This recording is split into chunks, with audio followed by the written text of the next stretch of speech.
Chapter 3703. You're good at analyzing the future. Chin Chu was exasperated. His daughter was so smart that she was almost a fairy. It's okay. Even if Daddy is gone, you still have Gao Buiyuan, right? Huamin pretended to be calm and continued to talk nonsense with his daughter. Mommy, you're so smart. How can you say something like that? Little Bean couldn't believe it. Huamin, Little Bean, men are unreliable. What if Buiyuan abandons me when he meets a prettier girl? So, I can't pin my hopes on him. Huamin, Chin Chu, Lu Yin, sis, do you think my analysis is right? In the end, Little Bean glanced at Pudding, who was silent beside her, with a happy expression. You're right. You're right. Sis, I told you. When Daddy and Mommy are old and gone, you'll be the closest person to me in the world. Little Bean flattered. What do you want to do? Pudding knew this girl wouldn't flatter her for no reason. Sis, you're rich. You can sponsor me with money. Haha, don't even think about it. I made all my money by trading stocks. It has nothing to do with you. Pudding refused to give her money. Daddy, did you hear that? Yes. Chin Chu nodded cooperatively. So, Daddy, when you make your will, you can give me more money. After all, I can make money by myself. Pudding, Chin Chu, little guy, are you done fooling around? Do you want to make me laugh to death? Standing beside Little Bean, Lu Yin pinched Little Bean's cheeks lovingly. This little guy was talking so much nonsense. It turned out that he wanted to get more wills. This reason was really ridiculous. At this moment, a subordinate's voice came from her earpiece. Lu Yin had finished eating and stood up. I'm done. I'm going to get some fresh air. You guys enjoy your meal. Huamin looked at Yin with a heavy heart. Where are you going? Nothing, sis. I'm really just getting some fresh air. Lu Yin smiled and walked out of the cabin door. However, Huamin knew in his heart that she was definitely not just here to get some fresh air. Sure enough, Lu Yin put on the human skin mask and the crew uniform and walked onto the deck. Then, he entered Ian's line of sight. There was one of the biggest cameras he had installed in this area. Of course, it couldn't be seen visually, but it was a wide angle, one of the main surveillance images. At first, Ian didn't find Lu Yan's appearance strange. After all, she was just an ordinary sailor. But gradually, the image on the screen changed. Disguised as a sailor, Lu Yan danced on the deck. Moreover, it was a particularly wacky dance that involved shaking one's buttocks. With her back facing the camera, she twisted her butt and danced with joy. From time to time, he would raise his middle finger on both hands. It seemed unintentional, but at this moment, Ian's expression had already changed. Sir, we'll arrange for snipers to kill this guy from afar. Everyone thought that he was a lunatic. They were afraid that he would be an eyesore to Master Ian, so they quickly made arrangements. Ian didn't say anything, which meant that he agreed. He didn't think there was anything special about a crazy sailor. Of course, that was until the news came 5 minutes later. Sir, something bad happened. Speak. Ian raised his head, and a sense of foreboding rose in his heart. He stared at the surveillance image. The guy seemed to be still twisting his butt and dancing. Suddenly, an unknown anger rose in his heart. Chapter 3704. Sir, our men. Go on. Ian's face turned gloomier as he listened to his subordinates stuttering. They've all been killed. Ian didn't say anything. Sir, this is too sudden. We were still on the phone 15 minutes ago, and they were still on standby, but now we can't contact them. Their communication devices are also broken. Ian didn't want to listen to these explanations at all. He glanced at the surveillance footage and saw that the young sailor had already turned around.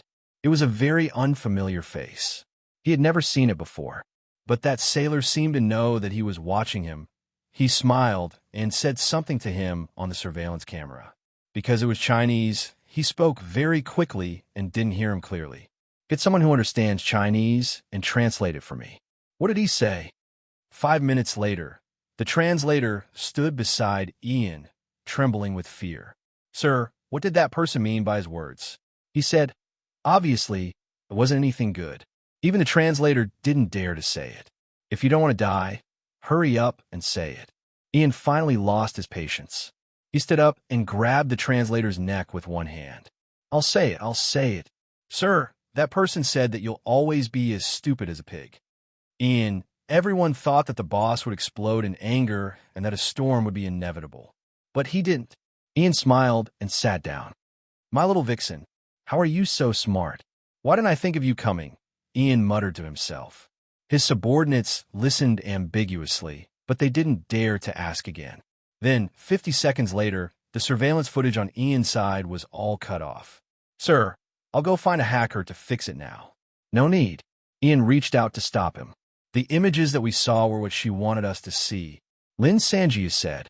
Ian already knew that Liu Yin was behind everything. He might as well admit defeat. This time, however, he had to find time to settle the score with Liu Yin for the dead snipers. Satisfied, Liu Yin went back to her cabin. Qin Shu brought the two children back to the hall and coaxed them to get fruits for their grandfather. At this moment, only Huamin, Liu Yin, and the professor were left in the room. Dad, what's wrong with this woman?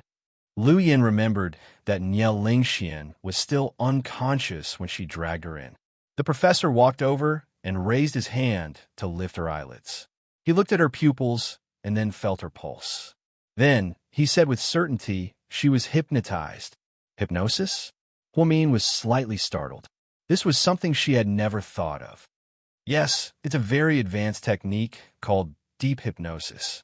This kind of hypnosis can last for a very long time, up to more than 10 days. Then, in the depths of her brain, there's another person controlling it. How do I explain it? It's like another soul has entered this body. The professor tried to put it simply. What about the original soul? Where is this person's original personality? It has fallen into a deep sleep. What should we do? Will she wake up? She's my friend's sister. Dad, please save her. Thinking that Niao Lingxian had been tampered with, Huamin couldn't bear to see anything happen to Cici's sister, so he begged the professor in a panic. Chapter 3705. It's not a big problem. She's just hypnotized. I'll make her some medicine. Give it to her. The professor took out his medicine bag and quickly made the medicine. Sis, when will your medical skills be as good as Dad's? I thought he was the reincarnation of Hua Ta. Ha! Liu Yin joked. I'm not that smart. Even if I die of exhaustion, I won't be able to reach Dad's level. Huamin knew the professor's medical skills very well. Soon, the professor handed a light pink bottle to Huamin. Give it to her. She'll wake up in an hour. Also, when she wakes up, she might not realize what happened during the hypnosis. Don't be surprised. Okay, Dad, the people behind Huasiqian are really despicable.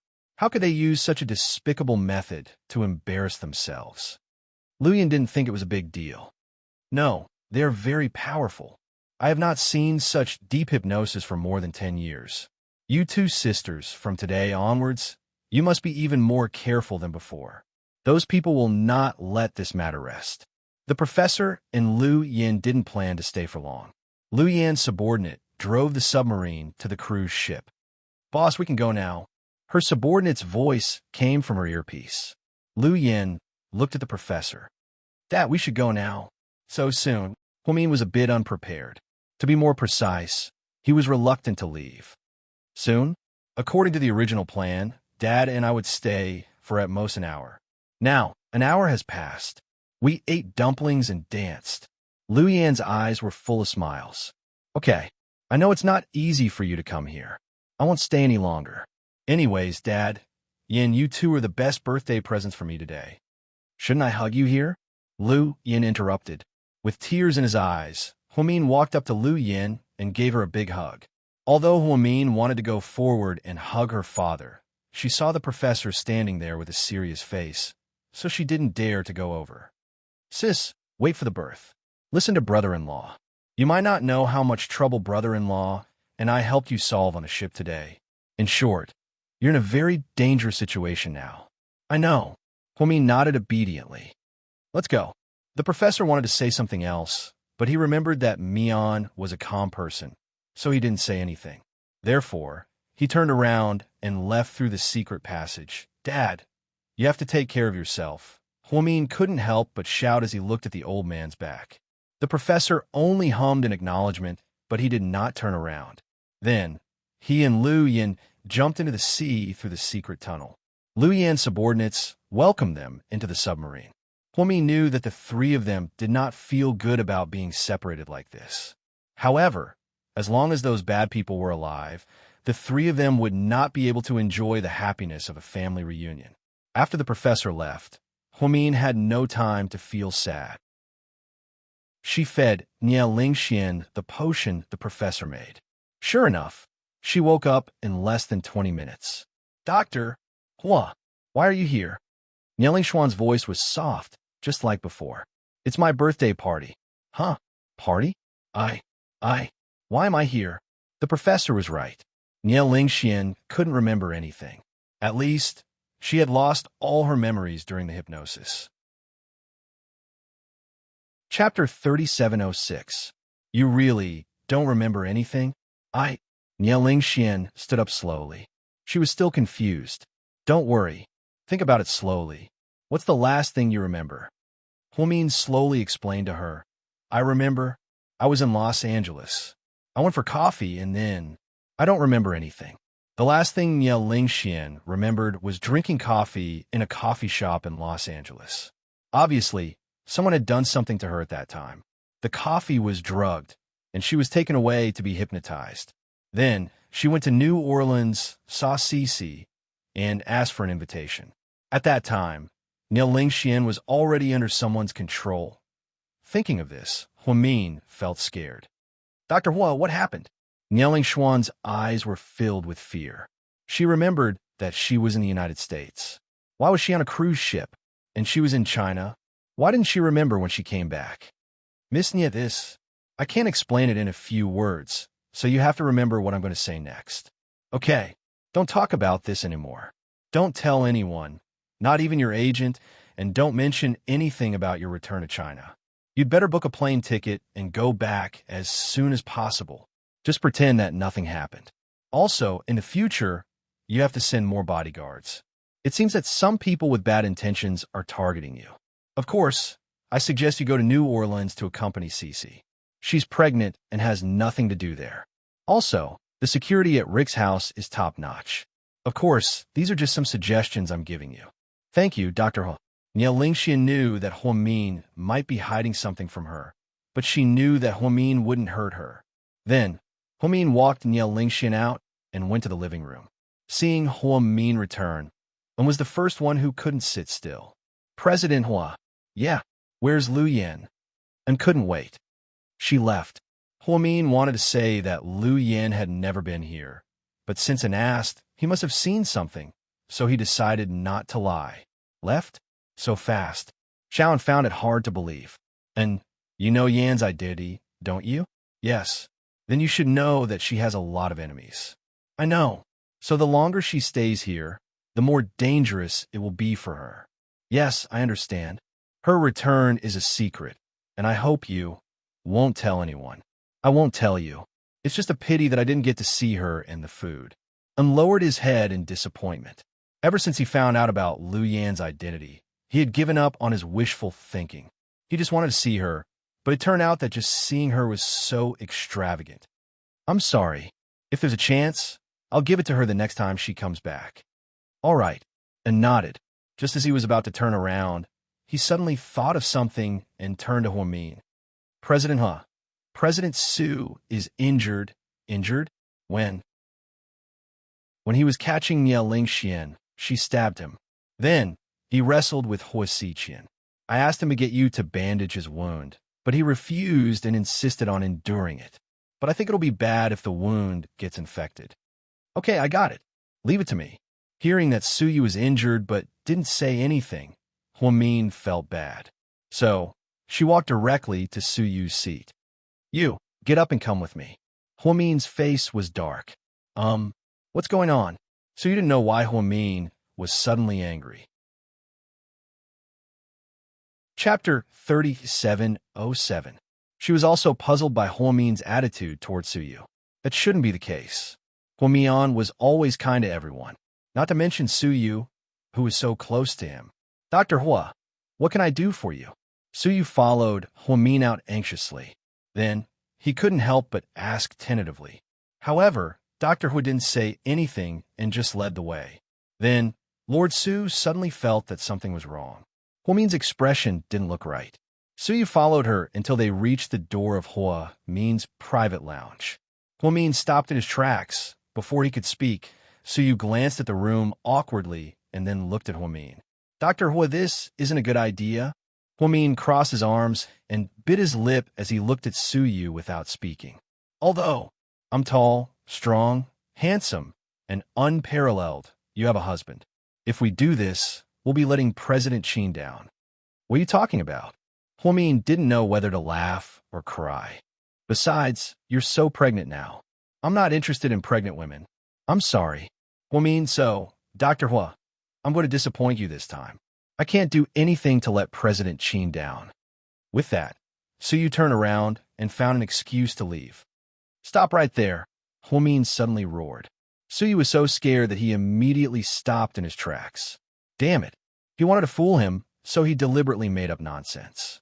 But to his surprise, Hua Min didn't seem to let him go.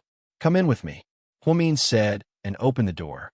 I don't think it's a good idea. If someone sees us, Su pretended to be in a difficult position. In fact, he was afraid that Hua Min would punish him. Shut up and come in. Hua Min was swift and decisive, and she didn't hold back at all. Su had no choice but to silently follow Hua Min into the room. Sit there. Hua Min pointed at the head of the bed. I'll stand. I'm not tired. Huh. Su, believe or not, I'll make you cry. Hua Min's threat. Sure enough, Su obediently sat down on the edge of the bed upon hearing her words. Then, Hua Min turned around and took out the medicine kit. Ever since he became a doctor, he became more aware of his own safety. Whether he was on a business trip or on a trip, a medicine kit was indispensable. Especially after having twins, he often had some fever medicine, cold medicine, and anti-inflammatory medicine at home. Looking at Hua Min's medicine kit, Su finally understood why Hua Min asked him to come. This one has such a big mouth. I'm going to slap him when I get out. Su sighed. I really want to slap you, Hua Min said angrily. Su was speechless. Why didn't you say you were injured? It's just a small injury. Plus, I'm a man. Do I have to cry and tell everyone I'm injured? Su laughed. You're such an idiot. Hua Min shook his head helplessly, facing the woman in front of him. Even if she called him an idiot, Su couldn't talk back. Because he didn't want to. Lift up your shirt. Is this really okay? Won't Qin Chu misunderstand? Su asked anxiously. Su felt that this scene was very dramatic. What if Qin Chu came in and saw him taking off his shirt? Then, he and Hua Min would be alone here. It would be hard to explain. He would be fine, but what about Hua Min's reputation? Chapter 3708. Why are you talking so much nonsense? Hurry up and take it off. Dr. Hua, you're very rude tonight. Su couldn't help but laugh. Although he knew that Hua Min's attitude was bad, he still felt warm. After all, Hua Min was angry because he was injured. I'm already being nice to you. If it weren't for your injury, I would have kicked you a few more times. Hua Min was angry. He had known Su for a long time, and they couldn't be more familiar with each other. However, in such a situation, he was injured, but he didn't say anything. Hua Min felt that as a friend, he shouldn't do that. Su took off his clothes, and the wound on his ribs that Nie Lingxian had scratched was immediately exposed. Although it was just a superficial wound, the wound was relatively long, and the blood was a little dry. It still looked very hideous. I'll help you disinfect it first. It might hurt a little. Bear with it. Hua Min picked up the disinfectant iodophor, dipped a small pair of tweezers in the medical cotton, and gently wiped Su's ribs. At that moment, Su felt warmth all over his body. It seemed that he hadn't been so close to Hua Min for a long time. Hua Min's technique was very professional. Perhaps he was afraid of hurting Su, so he was very gentle. He was very careful and kept his eyes on the wound. Therefore, he didn't notice the change in Su's eyes. Su lowered his head and looked at Hua Min's serious face at that moment. He almost couldn't help but want to brush away the hair on her forehead. However, this action was too intimate. He was really afraid that Hua Min would feel awkward. Therefore, even though he really wanted to, he held back in the end and said that other than here, Where else are you injured? Ah, it's just that when I was wrestling with Hua Xiqian, my ankle was entangled by the steel wire. It's not really an injury. It's fine. You don't have to treat it. Before Su Yu could finish his words, Huamin squatted down and pulled up Su Yu's trousers. Because of her pregnancy, it was extremely inconvenient for her to squat down. Su Yu immediately helped her up. No, no, no. I'll do it myself. It's not convenient for a pregnant woman like you to squat down. Don't affect the baby. After that, Su Yu revealed the ankle that had been injured by the Hua Xiqian's steel wire lock. Fortunately, it wasn't very serious. He could vaguely see a red mark. Jack has always been despicable. I'm afraid he poisoned you. Let me deal with it for you. After that, Huamin used disinfectant to carefully clean Su Yu's wounds. Finally, he bandaged his injured ribs with gauze. Finally, he was done. No wonder you're a highly acclaimed miracle doctor. Even your bandaging skills are so good. You're amazing. Su Yu gave him a thumbs up. Don't flatter me. In the future, if you don't tell me when you're injured, you'll die. Haha, I'm just thinking that it's not serious. I'm not a woman. I'm not that pretentious. Su Yu scratched his head. It's not a matter of pretentiousness. It's a problem with your body. Okay. I got it, doctor. Niao Xian. What happened to her? Did you catch her? At the mention of Niao Xian, Su Yu remembered that the woman had disappeared. She's fine. I've arranged a speedboat to take her away. She'll fly back to the States tonight. What? How can you let her go? Isn't there something wrong with her? Su Yu was anxious. There's nothing wrong with her. She was just being used and hypnotized by someone. Hypnotized? Su Yu was unfamiliar with the term. Then, Huamin briefly explained Niao Lingshuan's situation. Su Yu finally understood. No wonder she suddenly became so powerful. She was controlled by someone. That's scary. By the way, and said Lu Yin was here, right? Su Yu also wanted to know if the mysterious person who suddenly came in and beat up Hua Xiqian was Lu Yin. Chapter 3709. Yin, she's indeed back. It's really her.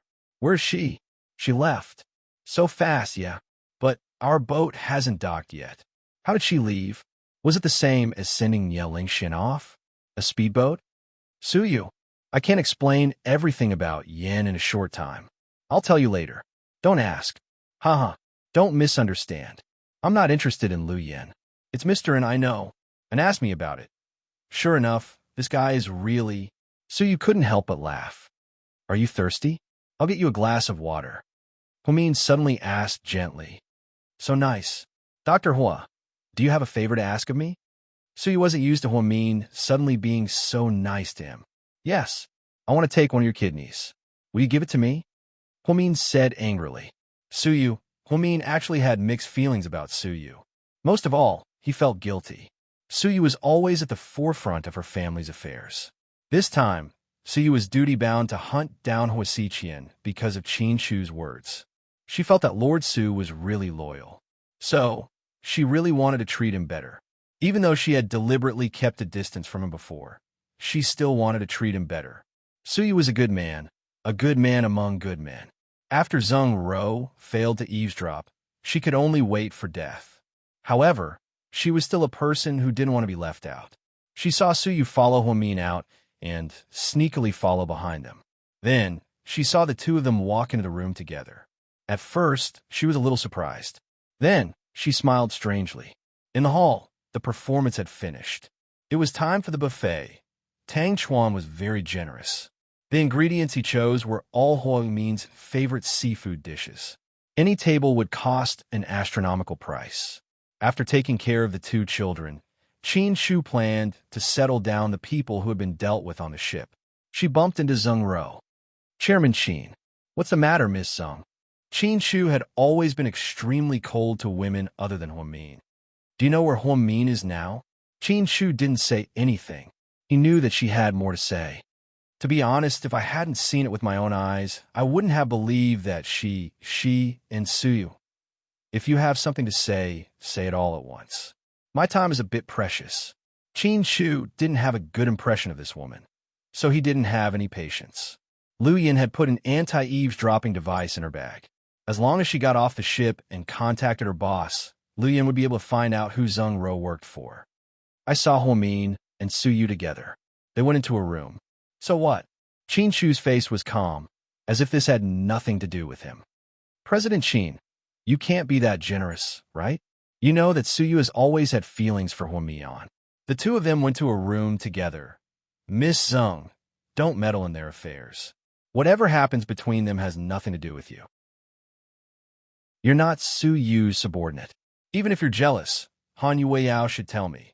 Not you. Qin Shu's words hit Zheng Ro hard. Her words made Zheng Ro speechless, as if she had swallowed a fly. President Qin, I'm just reminding you. Thank you for your kindness, but I don't need it. Don't you want to see what they're doing in the room? Even if they're friends, why do they have to talk in the room?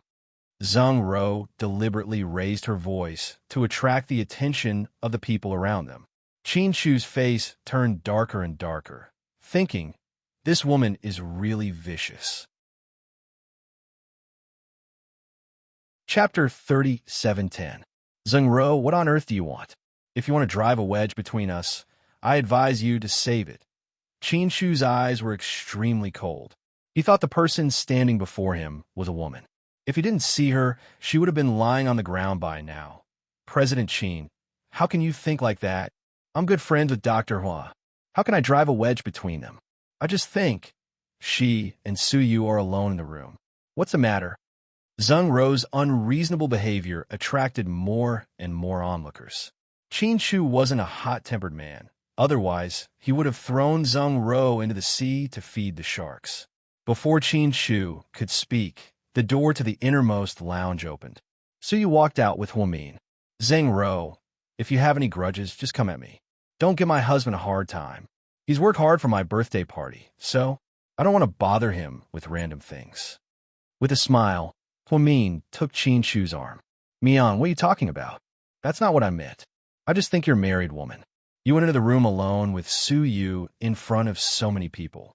Those who know will know that you're good friends, but those who don't know will think more. I'm doing this for your own good.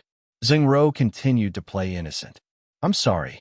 The whole world knows that Lord Su and I are good friends. You're the only one who doesn't know. Su Yu finally couldn't stand it anymore and looked at Zheng Ro coldly. What's the matter? I'm just curious. Why can't you talk outside with Dr. Hua? Why'd you have to go to the room? Zheng Ro didn't let go of this point. Embarrassing Huamian and Qin Shu wasn't the most important thing. The most important thing was that he was jealous. Why did Su Yu only have eyes for Huamin? She didn't even care about Han Yueyao. But this average-looking woman who was pregnant could make Su Yu fall head over heels for her. God was unfair. Zheng Ro, don't you think it's a bit dirty? I'm injured, and Huamin is a doctor. He helped me treat the wound. Really? Zheng Ro didn't believe him. Then, the rest of the people gathered around to watch. Everyone was whispering. Now that Zheng Ro had made such a fuss, the impact was indeed not good. Young Master Su, forget it. You don't have to explain so much. Your girlfriend didn't even say anything. Why do you have to explain to someone who has nothing to do with you? With a sneer, Zheng Ro's is irrelevant. Zheng Ro knew that Huamian had a sharp tongue and could humiliate people without using any dirty words. She had the ability to do so. I don't care if she's irrelevant or not. She can't slander me. Infuriated, Su Yu lifted his shirt. The gauze under his ribs was clearly visible. Then, his ankle. The onlookers were surprised. I was unlucky today. I accidentally got injured, so I had to treat my wound. If this can still be misunderstood, then I can only say that someone is blind. All right, let's not stand here anymore. We've seen enough of this farce, so let's disperse. As for you, come with me. Su Yu pointed at Zheng Ro rudely. Zheng Ro smiled disapprovingly and followed Su Yu out. Huamin's eyes were complicated. Zheng Ro was really an uncontrollable factor. When she was useful, she was really useful, but when she was annoying, she was really annoying. Honey, Huamin looked up at Qin Shu and wanted to say something, but stopped on second thought. Chapter 37:11. You don't have to explain. I believe you. Qin Shu thought Huamin was going to explain to him about Su Yu. Huamin was exasperated. It's not about that. We've known each other for so many years. I don't need to explain. I mean, Zheng Ro is so strange. She hid her true colors well. When she saved me last time, I almost believed her. If Yin hadn't found out that she used a bug on me, I wouldn't have known that she was so cunning. But why would such a cautious person turn against me because of Su Yu and me? Shouldn't she pretend to be friends with me to get more information? Hua Min analyzed Zheng Ro's actions calmly. A woman's heart can't be judged rationally. Maybe she's sincere to Su Yu? Of course, Qin Shu was just guessing. Otherwise, he wouldn't be able to figure out a woman like Zheng Ro. First, he didn't know who was behind Zheng Ro, at least not yet. Second, did Zheng Ro approach Huamin to eavesdrop on Huamin, or did she have a higher goal? Thirdly, with her current position, should she pretend to be friends, or should she tear him apart? Huamin and Qin Shu couldn't see through such a contradictory person. You're right. This strange phenomenon reminds me of something from a long time ago. Huamin said quietly. Which thing? Honey, in high school, there was a girl named Yuli in our class. Do you remember her? No. Mr. Qin answered without hesitation. Huamin was speechless. He had never cared about people he didn't care about. That chubby girl. She came from a good family. Her parents own a chain of fast food restaurants. I still don't remember. Huamin, okay, then I'll get to the point. When I first came to class, I didn't know anyone, and the atmosphere in our class had always been cold and distant. So I didn't have many friends. At the time, I wasn't close to Lingling, so I hung out with Yuli for a while. She was really nice to me back then. You know, I wasn't pretty and my family wasn't rich, so I couldn't figure out why she wanted to get close to me. So out of sincerity, I treated her really well. But later, I accidentally overheard her talking about me with other girls in the girls' restroom. She used words like, poor bastard, down and out, taking advantage of others, and eating and using her things. I was shocked. She did treat me to food often, but I didn't take advantage of her. But I didn't expect her to talk about me like that. I racked my brains, but I still couldn't figure out why she would do that. Even when I had a cold and sneezed, she would ask for leave to buy medicine. But she didn't stop complaining to other people. I thought about it for a long time, but I still couldn't figure it out. You're right. Maybe she has a split personality. Qin Shu was confused. Sometimes, the friendship between girls wasn't as good as plastic flowers. Later, I thought Yuli was a contradictory person. On the one hand, she was nice to me and enjoyed the fact that she was a good friend. On the other hand, she kept slandering me. She made everyone think that I was a bad person. What she did was meaningless, so I wondered if Zheng Ro's behavior just now. Before Huamin could finish, Qin Shu nodded in agreement. It's totally possible, but Zheng Ro obviously has a higher EQ, so we must be careful. In a remote corner of a corridor on the cruise ship, so you brought Zheng Ro here. If you have something to say it here. Zheng Ro's tone wasn't friendly. Zheng Ro, are you going to ruin me for the rest of my life because I didn't accept your pursuit? Hee. So you turned his head and asked with a sneer. Zheng Ro was surprised. She hadn't expected Su Yu to have such a dark side. Chapter 37:12. Lord Su, you're exaggerating. Don't talk nonsense with me. I didn't say anything about your attitude toward Han Yueyao, but Su Yu paused in the middle of the sentence. Zheng Ro sneered and continued.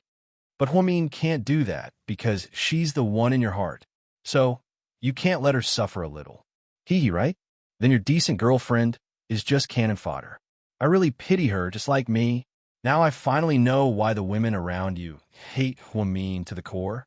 Because you're a stupid man. Who would like Huamin if you treat her like this? When you look at her, you look like you're looking at God. Zheng Ro's tone was full of sarcasm. She was indeed unhappy. Why could Huamin still be doted on when he was like that? And no matter what she did, Su Yu wouldn't look at her. She thought that Su Yu had a good impression of her after living in his mansion for so long. But let's not talk about Huamin. Zheng Ro, what do you want? Nothing. Lord Su, what are you talking about? You sound like you've been wronged. Zheng Ro, don't think that I don't dare to touch you because of your father's status. Su Yu was a bit annoyed. He couldn't tolerate this woman's attitude and her actions. Of course, I know you don't care about my father. Who are you? You're the young master of the Su family. In such a prominent family, my father's position is nothing. So, I don't use my father's position to do anything bad. Then don't you think I'm too kind? Suyu glared. But, I don't. Zheng, your uncle is still in Qinchuan prison, right? Suyu suddenly said something that had nothing to do with their current topic. At the mention of her uncle in Qinchuan prison, Zheng Ro's eyes changed. How did you know? Haha, if I want to investigate your family, I can investigate all your ancestors. You know why your uncle was arrested, and so do I. With your father's current position, there's no way he can save him. Your uncle's case is neither big nor small, but if it's serious, he can be executed immediately. So, don't try to find fault with me. I've been very kind to you. I don't owe you anything. If you push me too far, not only will I kill your uncle, but I can also drag your father down. I can investigate your father's background for 3 days and 3 nights. Enough, don't say anymore. Zheng had never thought that Suyu would investigate her background one day. Moreover, Suyu's power was terrifying. Of course, it wasn't all because of his grandfather and father. Suyu also had his own methods. In the Zheng family, Zheng uncle was taboo. Back then, she had risked her life to do things for the chief because that person could save her uncle's life. But now, Suyu had grasped her weakness. I really didn't think that you would threaten me one day. Zheng gritted her teeth, no longer as arrogant as before. I don't want to either, but you've gone too far. Zheng, you have to give face to people. Otherwise, you'll end up in a bad position. What do you think? Then, Suyu smiled and took out a cigarette, lighting it up handsomely. Zheng admitted that Suyu had his unique charisma. Even though Suyu was a little evil, she still couldn't let go. She still wanted this man. Chapter 37:13. Suyu and Zheng talked for a long time. This time, no one knew what they talked about. However, when Huamin saw Zheng come out, his face turned livid. Then, he saw her and walked away. Zheng probably knew that Huamin and Qin Shu didn't trust her. So, after failing to eavesdrop, she didn't plan to continue pretending. She might as well shed all pretense of cordiality. After dealing with these things, Suyu returned to the living room to eat. Seeing Suyu return, Han Yueyao walked up to him. You don't seem to have eaten much. What do you want to eat? I'll get it for you. No, I'm not hungry. Suyu looked unhappy. What's wrong? Were you scolded by Sister Mian? Ha! Han Yueyao thought that Suyu was unhappy because Huamin told him to go out and teach him a lesson. Don't make wild guesses if you don't understand. It's just to show how smart you are. Did you eat gunpowder? Shoot whoever you see? Han Yueyao felt like she had walked into a trap for no reason.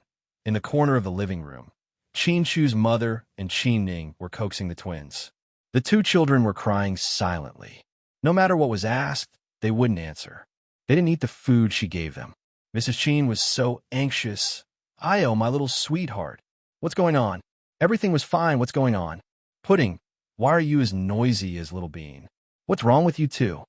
Qin Ning squatted before the twins and asked carefully. Annie, I'm a little upset. Don't mind me. I'll be fine after crying for a while. Hearing Pudding's words, Qin Ning didn't know whether to laugh or cry. Little ancestors, today is your mommy's birthday. It's such a happy day. How can you not cry? Go ahead and cry. When Mian comes, she'll teach you a lesson. Mrs. Qin was a little angry and decided to ignore them. Speaking of the devil, she saw Huamin and Qin Shu walk over. Sis, don't cry. Mommy is here. Sure enough, when Little Bean saw her mommy, she stopped crying immediately like a mouse seeing a cat. She didn't forget to remind her sister. It's the same even if mommy comes. I'm sad. The tears are mine. Who did I offend when I cried? Pudding was a stubborn person. She usually looked calm, but once she got into a dead end, it was really hard to persuade her. What's going on? Qin Shu was worried about his daughter, so he walked a few steps faster than Huamin and came over.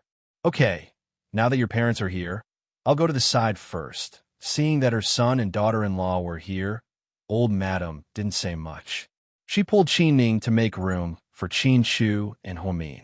Qin Ning doted on her nieces, so she didn't forget to remind them before she left. Brother, sister-in-law, don't scold them. Be patient. I know. They're my biological children. Do I need you to teach them? Qin Chu also thought Qin Ning's words were funny. Tell me what's going on. Huamin stood in front of the two children and asked calmly. Mommy, I miss Grandpa and Andy, but I know they're gone. Who told you? Huamin calmly asked the crying little bean. Sis said you purposely sent us away because Grandpa and Annie are gone. Yes, they're gone. Huamin didn't hide it. It was better if he didn't say it. After hearing this, Pudding and Little Bean froze. Then, the two sisters looked at each other and cried even more intensely. The twins loved Grandpa, but they loved Annie Luyan even more. Every time, the children felt that their time together was too short and not enough.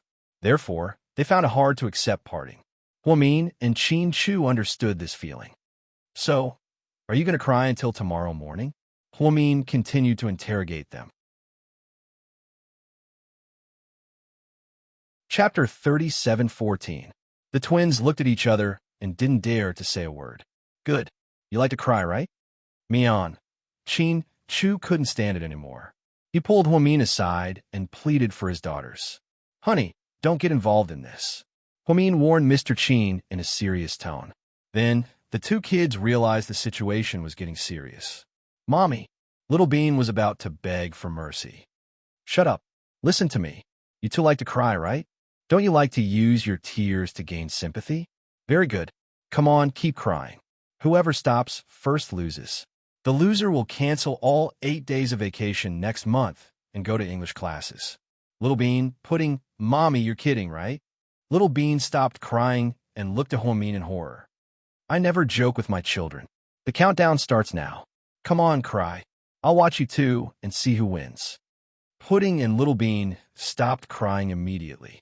This method worked, but it was too cruel. You're not crying anymore, right? Then you both lose. You'll go to English classes next month. Mommy, we were wrong, no. It's useless to know you were wrong. You have to pay for your mistakes. But we're kids. We're still young. Little Bean argued. You're so young, but you know how to use this method to make things difficult for adults. What will you do when you grow up? Huamin glared at them. Little Bean, Pudding, Mommy, don't be so unreasonable. It's your birthday today. Can't you give amnesty to everyone? Perhaps she had watched too many Qing dynasty dramas, but Little Bean's words almost made Huamian laugh. I always do what I say. Huamin deliberately kept a straight face. Daddy, please say something. Lin Chujio said. Little Bean couldn't stand it. If her 1-month vacation was canceled, she wouldn't be able to go out with Bu Yuan for a month. She didn't want that. Honey, forget it. Our daughters didn't do anything wrong. So you're saying that I was wrong? Huamin tilted his head and looked at Qin Chu. No. It's my fault. As a father, it's my fault. I didn't educate him well. Qin Chu didn't dare to provoke Huamin. Today was his birthday, and he only celebrated his birthday once a year. At this moment, Pudding, who had been silent all this time, took out a small brocade box from behind her. Mommy, happy birthday. Ugh. Huamin didn't know what to do. The child took out a birthday present without warning. The packaging was also very exquisite. Qin Zhao, you're shameless. You went behind my back. You. Little Bean was furious when she saw her sister's gift. Why didn't she know anything about it? Pudding, what's this? Qin Chu was also curious. His daughters were so young. What kind of present could it be? Mommy said that I won't accept any presents this year. Huamin didn't seem to want to accept it. After all, if he accepted their gifts, how could he continue to reprimand the two lawless little monkeys? Mommy, it's not an expensive present. I made it myself. Look. Really? You made it? Hearing that it was made by hand, Huamin's interest was piqued. He carefully took the little box from Pudding's hand. Pudding was so angry that she wanted to eat her sister. She looked at Pudding as if she was a traitor. Chapter 37:15. Why aren't you opening it? Your daughter prepared it herself. Qin Chu was curious as well. Pudding had been quiet the whole time. What could she have prepared? Don't think I'll let you guys go just because you gave me a gift. I gave you the gift. Just let me go. Not Little Bean, Pudding said cheerfully.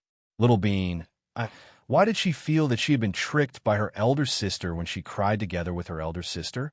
Upon hearing Pudding's words, Huamin chuckled. He couldn't bear to part with his own child. Huamin slowly opened the brocade box. Inside lay a pair of pearl earrings. They were simple in design, without any embellishments. There were only 2 pearls of good quality. You made them, Pudding? Pudding nodded. I went to GK's jewelry chain to choose the pearls, but I paid for them. My daughter really knows how to keep the goodies within the family. Chin-Chu couldn't help but laugh. She knew how to support her family's business at such a young age. Not bad at all. The earrings are made of platinum. I bought the materials and asked a master to teach me how to make them. They look simple, but they're very troublesome to make. I hope Mommy likes them. I like them. You worked so hard to make them.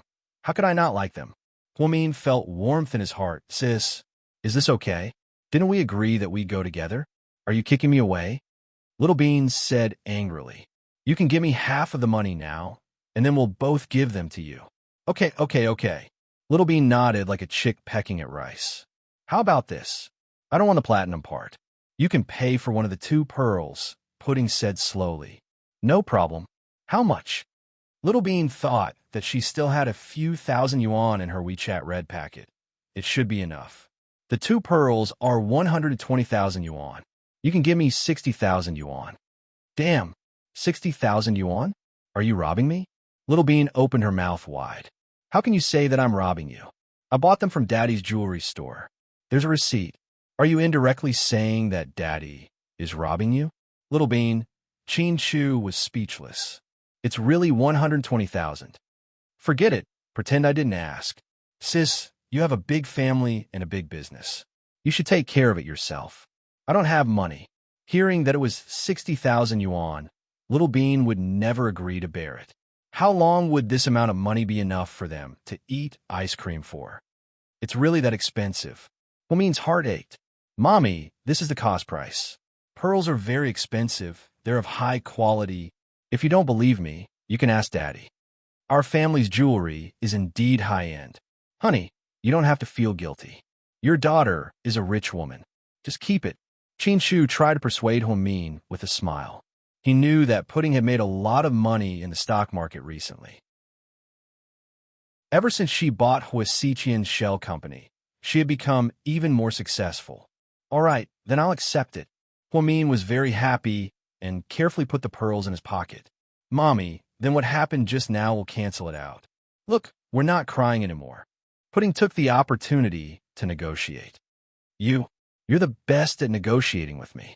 Huamin was helpless. Otherwise, Mommy wouldn't punish us. After all, we're your biological daughter. Little Bean immediately flattered. Chin-Chu looked at his watch and changed the subject. Honey, it's almost time. Let's go. I'll take you to the deck. There's a surprise. Chapter 37:16. Huamin held his daughter's hand and walked out. The family of 4 was the first to arrive at the top deck. 1 minute later, the first firework bloomed in the midnight sky. It was in the shape of a sunflower, very big and beautiful. It stayed in the air for a long time and changed into many colors. Wow, it's so beautiful. It's so beautiful. Pudding reacted quickly and took out her cell phone to record this beautiful moment. Huamin leaned his head on Chin-Chu's shoulder and quietly savored the beauty of this moment. Hearing the sound of the fireworks, the guests in the lobby ran out. They rushed to the decks of each floor to enjoy the romantic fireworks show. The fireworks were prepared by Chin-Chu. Huamin liked them very much, but in recent years, for the sake of environmental protection, the fireworks were banned. They could only be set off at certain times in the city, so they were rarely seen. Chin-Chu bought 1 million yuan worth of fireworks and set them off on the cruise ship for 2 hours. It was a big deal just for Huamin's birthday party. The story of Chin-Chu burning money to save his beloved wife was spread far and wide by the world. Su Yu and Han Yueyao were standing in a corner on the second floor. Since they came out late, they didn't stand in a very good position. Han Yueyao watched the fireworks quietly with clear eyes. Why didn't you take a video with your cell phone? Su Yu was puzzled. Almost everyone on the cruise ship was recording and posting it on their WeChat moments. But the little girl didn't do anything. So you thought she was too happy and forgot. No. Sometimes you can only remember the beauty of that moment when you see it with your own eyes and not in photos or videos. Han Yueyao said calmly, but Suyu was touched. She was right. Shall I take a photo for you as a souvenir? Suyu suddenly had an idea. No. People say that when a man takes a photo of a woman, the effect is even scarier than that of a ghost. What's a ghost? Suyu was confused. Uncle, we have a generation gap. Suyu, come, let's take a selfie. She took out her cell phone and opened a beauty app. Then she took the camera and zoomed in on her and Suyu. Smile at them. I'll say 1, 2, 3, and you'll say. Before she could finish her sentence, Huamian interrupted her. Suyu said, I know. I'll say eggplant. Eggplant my ass. You're born in the 60s, right? Who still talks about eggplants nowadays? Han Yueyao laughed. Suyu, then what should I say? Suyu couldn't remember ever taking a selfie. Although he thought he was good-looking, he really didn't like taking photos. Come, look at the camera with me. I'll say 1, 2, 3, and we'll shout together, money. Suyu, sure enough, it's all about money. Suyu was speechless. Are you going to do it or not? Han Yueyao glared at him. Yes. For some reason, Suyu wanted to take a photo of such a beautiful scene as a souvenir. So, Han Yueyao shouted 1, 2, 3, and they shouted together, money. Because of the pronunciation of money, when they took the photo, the corners of their mouths curved up slightly. They looked very happy. Behind them were blooming fireworks. Han Yueyao was beautifully dressed, and Suyu was handsomely dressed. This was the only photo they took together, and it was the photo that Han Yueyao treasured the most many years later. Hey, what are you two doing? Tang Chuan appeared out of nowhere, startling Suyu and Han Yueyao. Han Yueyao almost dropped her cell phone into the water. Chapter 37:17. Ahem. Suyu felt awkward. There's something going on. Tang Chuan had always liked to gossip. So, he glanced over from afar and saw the two of them taking a selfie. It was as if he had discovered a new continent. He left Qi Ning alone and came over to gossip. Don't talk nonsense. She rolled her eyes. Little girl, you're lucky. Our Lord Su hasn't taken a selfie for a long time. Come on, send me the photo. I want to send it to the group. Ignore him. He's just a paparazzo. Suyu turned around and said to Han Yueyao, Hurry, what's your WeChat? I'll add you. Tang Chuan was having a lot of fun. Do you believe that I'll tell Qi Ning that you want to hit on girls? Suyu threatened. Damn it. How can you do that? Get lost. Don't gossip. Suyu knew that he couldn't say anything good, so he didn't want to tease him. If news of him taking selfies with a girl got out, it would be very low. Suyu felt embarrassed. Tang Chuan and Suyu chatted and laughed and soon walked away. Only then did Han Yueyao take out her phone, open it quietly, and open the photo album. She saw the photo she just took. It was actually quite beautiful. Han Yueyao pursed her lips and smiled secretly. Then, she closed her phone. Suyu's temper was really bad. Just like the rumors, he was irritable, but his childishness was also real. In fact, he was quite innocent. He didn't have the schemes of those big bosses, nor did he have petty tricks, nor did he have the ruthlessness of the rich. On the other hand, Suyu looked more like the big boy next door.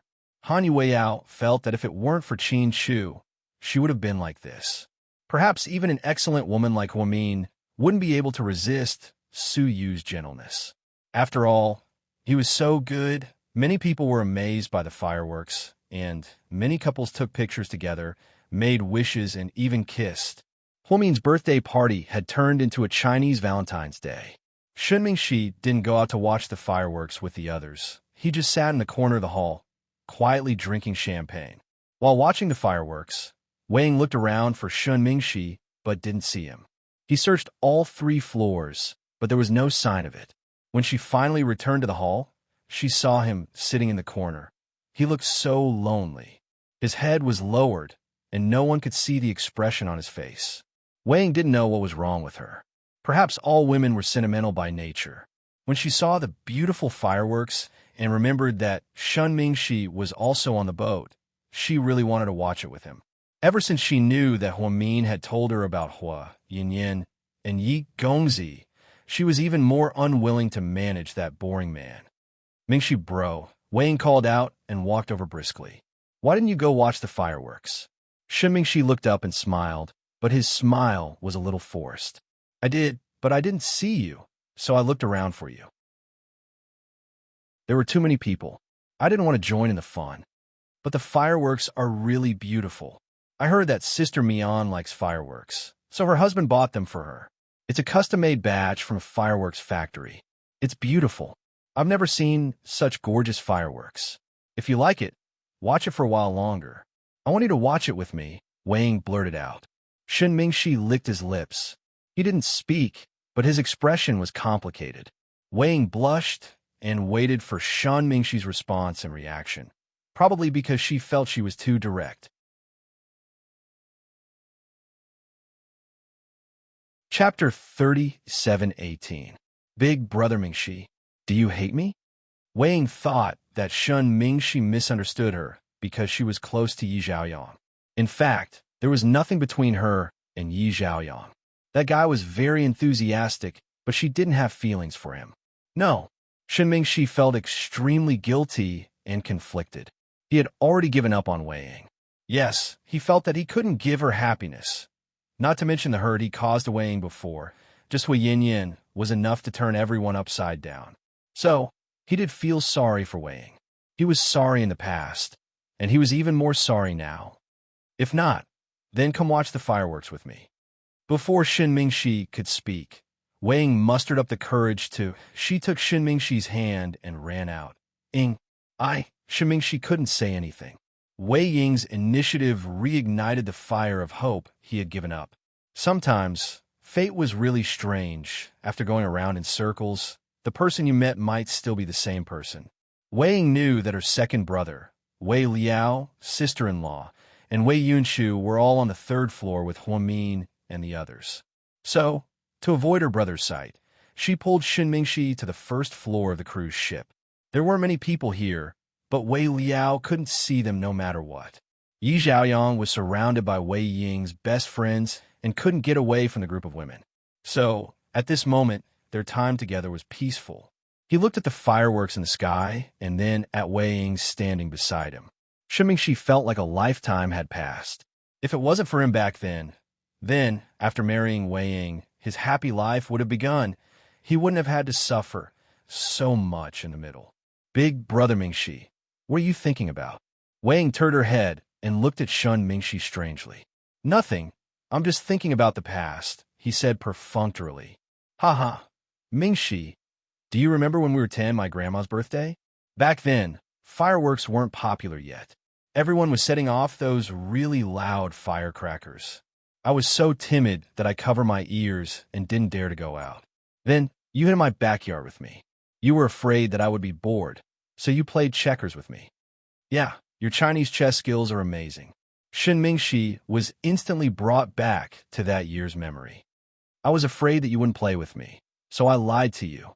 Actually, I don't know how to do it, so you're using the excuse of playing checkers to get me to teach you how to play chess. Yes, huh? Wei Ying smiled brightly. You should pay tuition. Shen Mingxi was in a good mood and joked with her. That makes sense. I'll hand it over now. Then she took out her cell phone and sent a red packet to Shen Mingxi on WeChat.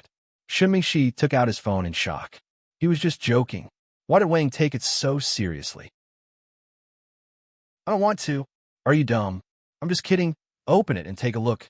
Master. Wei Ying stuck out her tongue playfully. Shen Mingxi clicked on the red packet and laughed out of anger. The amount inside was pitifully small. Only 0.01 yuan. Yes, that's right, it was 1 cent. So who was kidding who? Tang Chuan walked down the stairs with his arm around Qin Ning. He wanted to put on the jacket inside, but he inadvertently saw the pair in the corner. Whoa, I'm going to tell young Master Wei that his sister is dating her ex-husband. Tang Chuan immediately laughed nosily. Chapter 37:19. You're a man. How can you be so nosy? Don't you feel embarrassed? What's there to be embarrassed about? I'm in charge of consulting, understand? Huh. Ning Ning, I have an idea. Tang Chuan always came up with ideas on a whim. What idea?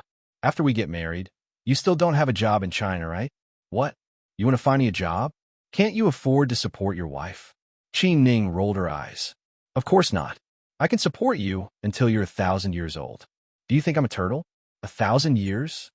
Qi Ning pouted and purposely argued with Tang Chuan. Oh, my little princess, my little princess. Can you not play with me like this? Can't you let me speak? Speak. Listen, your great and wise husband has a great idea. Let's buy the gossip magazines, okay? Then, I'll have all the information about the A-list celebrities in China. Things like sex scandals, cheating scandals, car sex scandals, everything. We'll be able to see them first. Just thinking about it makes me feel so cool. Go fuck yourself. What's in your head? Can't you think of something normal? Qi Ning didn't know whether to laugh or cry. Who could tell her what kind of man she was married to? He was a psychopath. It's true, little princess. Let me tell you, this is the most profitable thing right now. A while ago, I heard that there was an A-list male celebrity who's usually a good father and a good husband. His family is harmonious, and he has a son and a daughter. But he was caught flirting with girls at a nightclub and was even photographed going into a hotel with them. In the end, he was so scared that he paid 10 million yuan to buy all the photos back and block the news. This is the real way to make money. Honey, with your methods, I think you can dig up 8 generations of their family. By then, I'm telling you, we'll definitely be the #1 gossip website in the country. Get out of here, I don't want to do it. That's too immoral. Celebrities are people too. They have privacy. Qi Ning might have grown up abroad, but she valued privacy a lot. Don't worry, we can start with the stars of Imperial Star. Let's start with Lord Su's men. Haha. After saying that, Tang Chuan deliberately threw his head back and laughed loudly. Then Lord Su will chop you into pieces. Qi Ning finally realized that she was talking to Tang Chuan in a serious manner. Actually, it was all nonsense from the beginning to the end. It was just casual gossip. This person was really, in the end, Tang Chuan wouldn't tell Wei Liao about Wei Ying and Shun Mingxi. After all, everyone was well aware that they had feelings for each other, so there was no need to be an evil person who broke up their marriage. On the 3rd floor of the cruise ship, Huamin and his friends were watching the fireworks. It was such a pleasant scene. Birthday girl, it's your birthday today. Can you make an exception and give us some benefits? Jiang Shaowei suddenly took the lead and started to jeer. Okay, I'll send you red packets in the group chat. Huamin smiled. No, we don't lack money. Zhu Lingling deliberately turned her head away. Then what do you want? Huamin knew that the 2 women were up to no good. They must have planned this for a long time. I want you to sing a song for us. Zhu Lingling pointed at Huamin with both hands and smirked. Sing? Forget it, I'm tone deaf. Huamin immediately begged for mercy. It's okay, we're happy to hear tone-deaf songs. We don't even want to listen to good songs. Lord Su said, Su Yu, you're just enjoying the show, aren't you? Does Annie Su know that you're so good at adding insult to injury? Chapter 3720. Of course my mom knows. Su Yu retorted shamelessly. Yao, you have to control young Master Su. He's going to die. Sister Mian, just sing one song. Han Yueyao helped her. Whoa, you guys are in cahoots to set me up. Hearing Han Yueyao's words, Huamin couldn't help but suspect that this was a big conspiracy. Sis-in-law, we're always fair.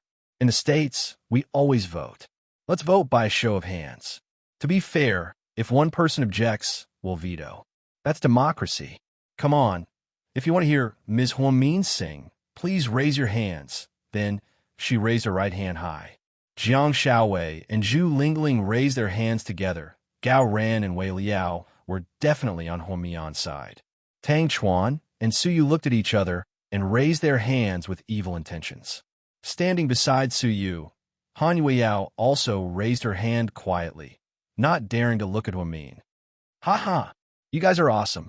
Huamin felt like he was completely set up by these guys. Don't worry, it's not enough. We're still here. Then, An Aiyong, Chun Jia, Ji Xin, and Bella all raised their hands. Honey, Huamin turned to look at Qin Chu with an aggrieved expression. Honey, you have a good voice. Show them.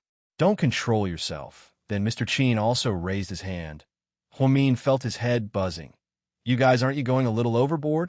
It's okay, Mommy. Even if the whole world abandons you, I won't be on your side. Ha! After laughing, Little Bean raised her hand. Then, Galbuyan immediately followed her. Pudding, Mommy treats you well. Huamin placed his last hope on Pudding.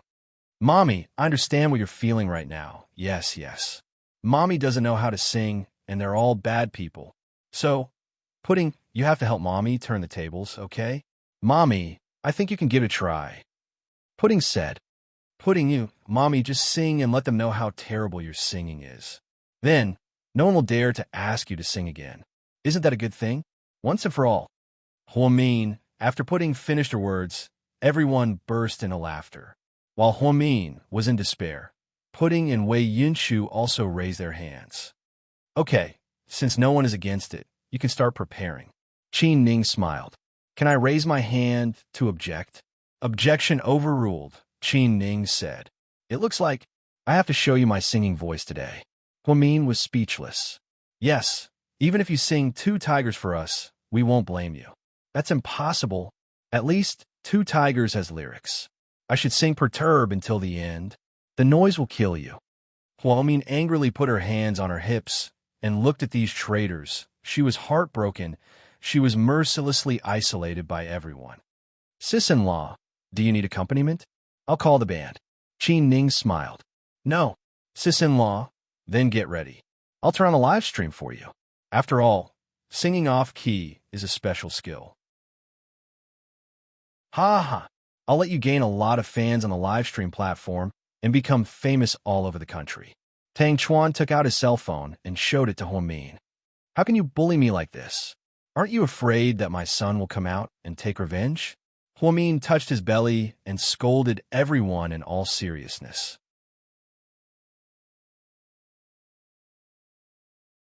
Chapter 37:21.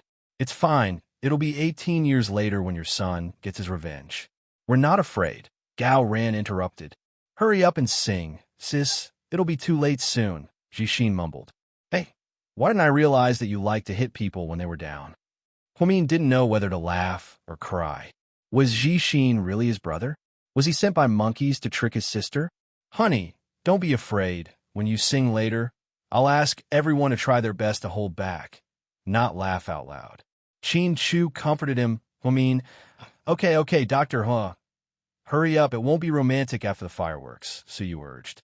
Huamin was a person who didn't want to show off, so she rarely hogged the microphone at KTV, or she would usually show off and show off. Even Qin Chu rarely heard her sing after being with her for so many years. After all, she didn't have a talent in that area, so Huamin never showed off. Today, someone came up with a bad idea. Huamin guessed that it was Zhu Lingling, because when she was in school, Wang Fei's songs were very popular. Huamin liked to listen to Wang Fei's Red Bean, and I Do. So she often hummed that melody, and every time she hummed, Zhu Lingling would laugh until her stomach hurt. She was indeed out of tune, but Huamin was innocent. She had always thought that Wang Fei songs were too complicated. If it was as simple as a happy birthday song, how could she be out of tune? All right, since you guys insist on pushing me to my limits, I'll just have to bite the bullet and give it a try. But I'll say the ugly words first. If anyone laughs while I'm singing, then the friendship boat will immediately capsize. Yes, I'll do what I say. Haha, is that a threat? Tang Chuan laughed. It's not wrong for you to think so. Qin Chu looked at his wife. She looked like a little wife who had been bullied.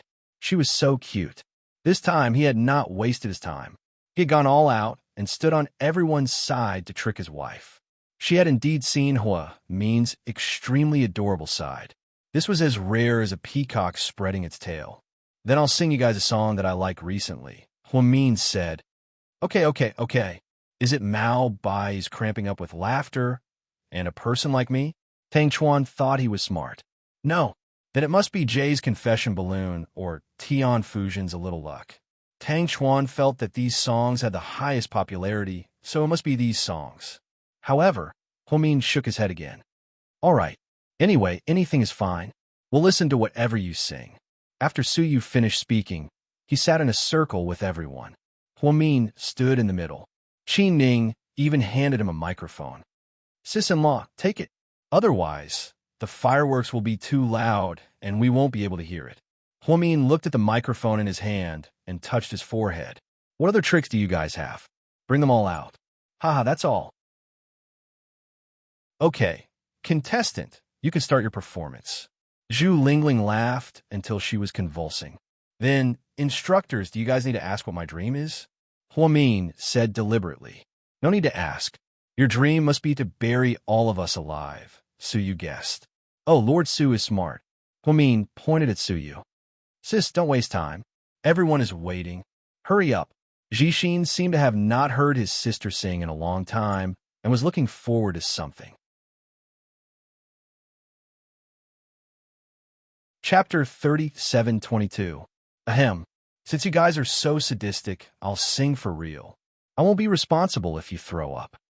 Huamin threatened for the last time, hoping that someone would give up. It's okay, Dr. Hua. We brought our own plastic bags. Wei Liao was a true black-bellied pervert. Haha, honey, good job, Jiang Xiaowei laughed. What did it feel like to be bullied by so many people? Was there a need to ask? It felt so good. Then I 1, 2, 3 sing. Suyu was going crazy from Hua means nonsense, so he shouted the slogan. Huamin lowered his head and tried the microphone. Hey, it was actually quite useful. Even the joke about the microphone being broken didn't seem to work.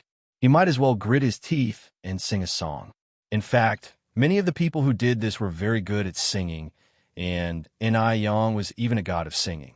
When he debuted, he was the lead singer of a group. Suyu and Qin Shu both had beautiful voices and had professional music lessons.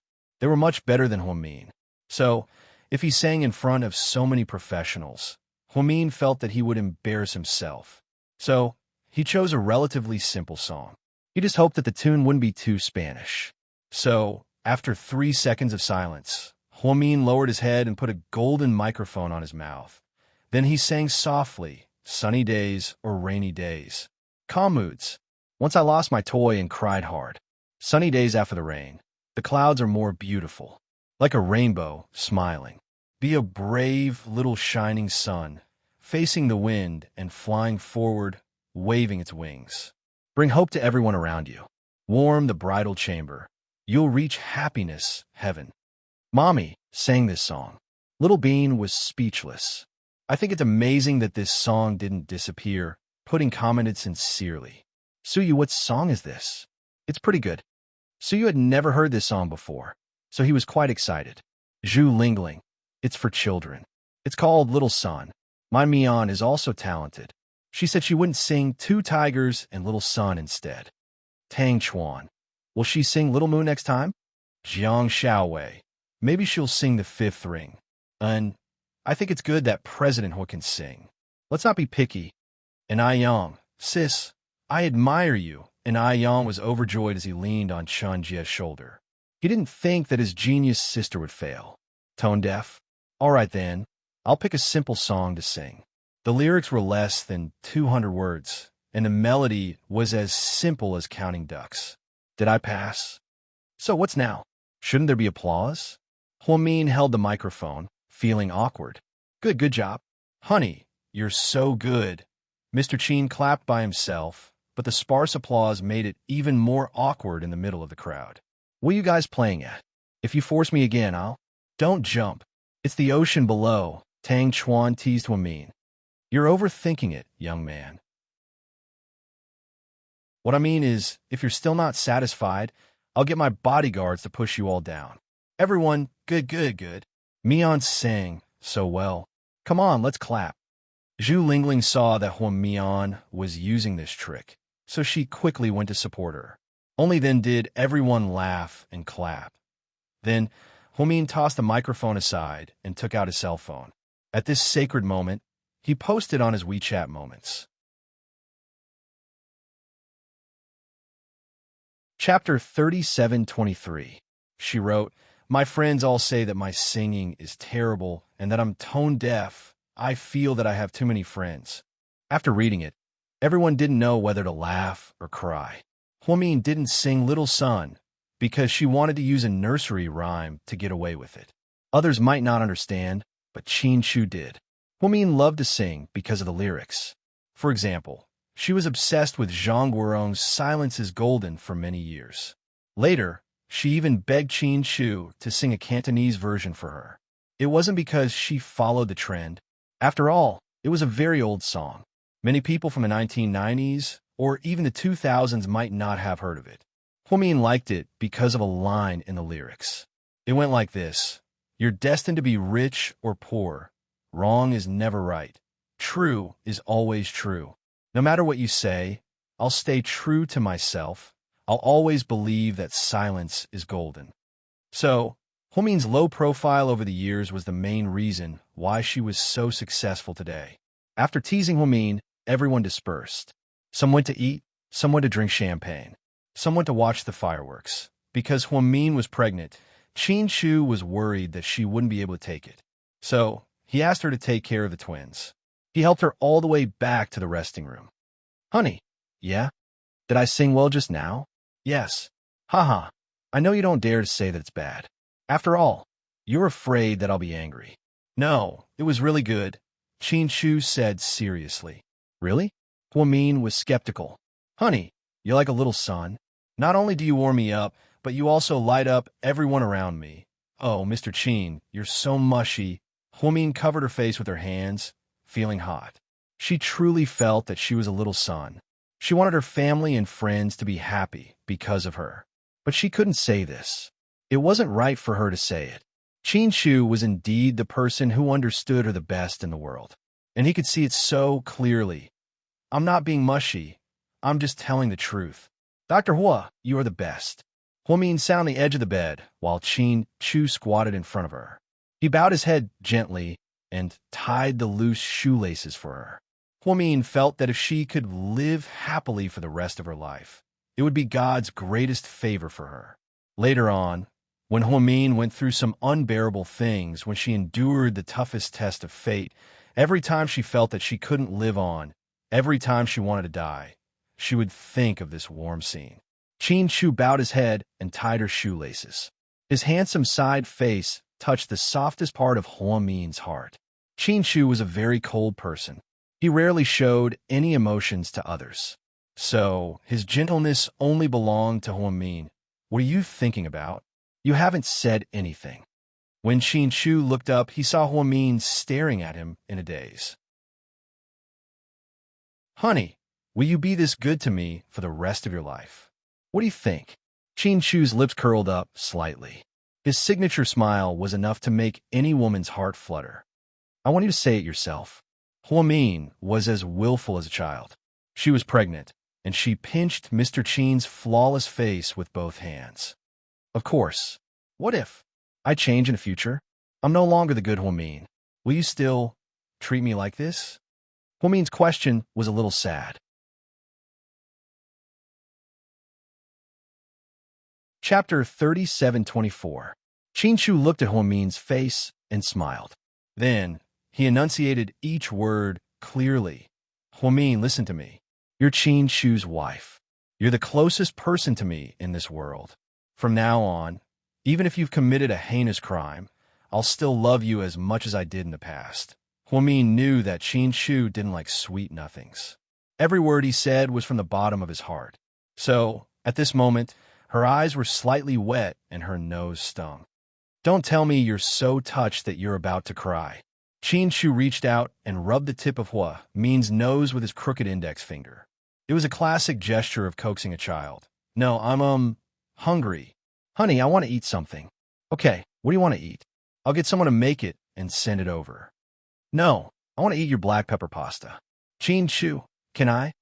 Huamin asked coquettishly. Of course, of course. Actually, I'm not the one who wants to eat it. Your son wants to eat it." Huamin smirked. "My son isn't even born yet, and he's already carrying so much blame. Will he grow taller in the future?" "Ha ha."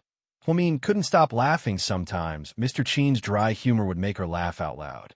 Huamin's birthday party ended just like that. After midnight, Tang Chuan arranged for a lucky draw. He spent a lot of money and used a lot of gifts from the guests. Then, The cruise ship approached the shore, and everyone got off. When Huamin and the others returned to South Hill Manor, it was already 1:30 a.m. Pudding and Little Bean were so sleepy that they fell into a deep sleep on the way back. It's finally over. Huamin leaned her head on Qin Chu's shoulder and heaved a sigh of relief. Qin Chu knew she was worried about those things. Hua Xiqian escaped, but 2 of his accomplices died. Nie Lingxian was hypnotized and controlled. Although she was cured by the professor's antidote, he didn't know if she would be used again. At least, it wasn't safe there. Huamin, too, told Qin Chu to talk to Rick about this. He told him to be more strict and take good care of Cece, who was about to give birth. People were all killed by Qin's men. Of course, those people were located by the professor using high-tech equipment. Lu Yan's appearance was both reasonable and unexpected. If Lu Yan hadn't come, maybe Zheng Rou's listening device would have eavesdropped on more things. The result wasn't satisfactory. Hua Xiqian escaped, and Zheng Rou got off the ship. But Huami knew it was the best result that they didn't cause any trouble. At least, he didn't want the people around her to be in danger on her birthday. Zheng Rou was in a mess. She didn't know how to explain to her superiors that she hadn't completed her mission. Of course, she didn't know that. Lu Yan, whom she wanted to spy on, was back. She just didn't have the chance to see her. When Zheng Rou got off the ship, she was right behind Su Yu and Han Yueyao. It's good to have a protector. Things are different now. Zheng Rou's words were full of sarcasm. If it were before, Su Yu might feel bad and ask him to take Zheng Rou back first. But now, he pretended not to hear her. He reached out and put his arm around Han Yueyao's shoulder intimately. Let's go. I'll take you back.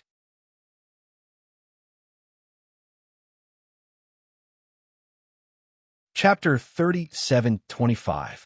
Han Yueyao nodded cooperatively and leaned into Su Yu's arms like a little bird. Furious, Zheng Rou turned around and left. She hailed a taxi and went back to the hospital. At the door of the VIP ward, the 4 bodyguards took turns to guard Zheng Rou. Miss Rou, you're back.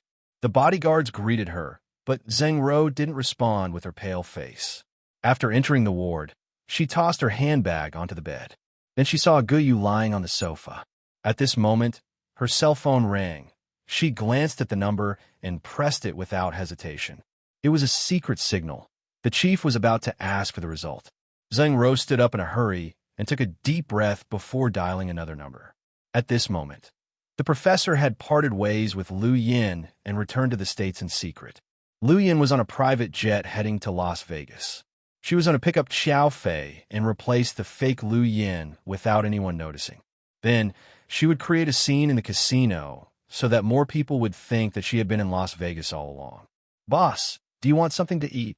No. How about red wine? I'll have a glass. Wearing a bathrobe, Huamin had just showered and was lying on the sofa watching the international news. She was wearing a tiny listening device with a blue light on her ear. This was the device she had installed on Zheng Rou's handbag. She believed she would get something from it. That woman had eavesdropped on her sister. Now, she was going to eavesdrop on her. Sure enough, after a series of noises, Zheng Rou's voice came into the listening device. Chief, how's it going? On the other end of the line was an old voice. Lu Yan listened carefully and found she had never heard of this voice before. She guessed it was a man between 55 and 65 years old.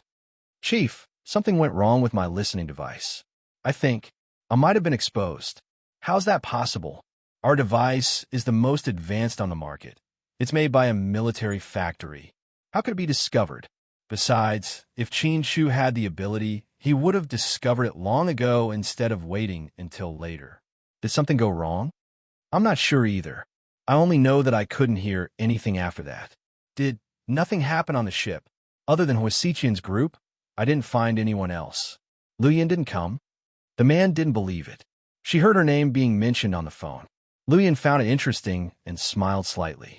The hand holding the glass of red wine also moved. Lu Yan didn't come. At least, I didn't see her, Zheng Rou said. Lu Yan didn't come, but she should have called.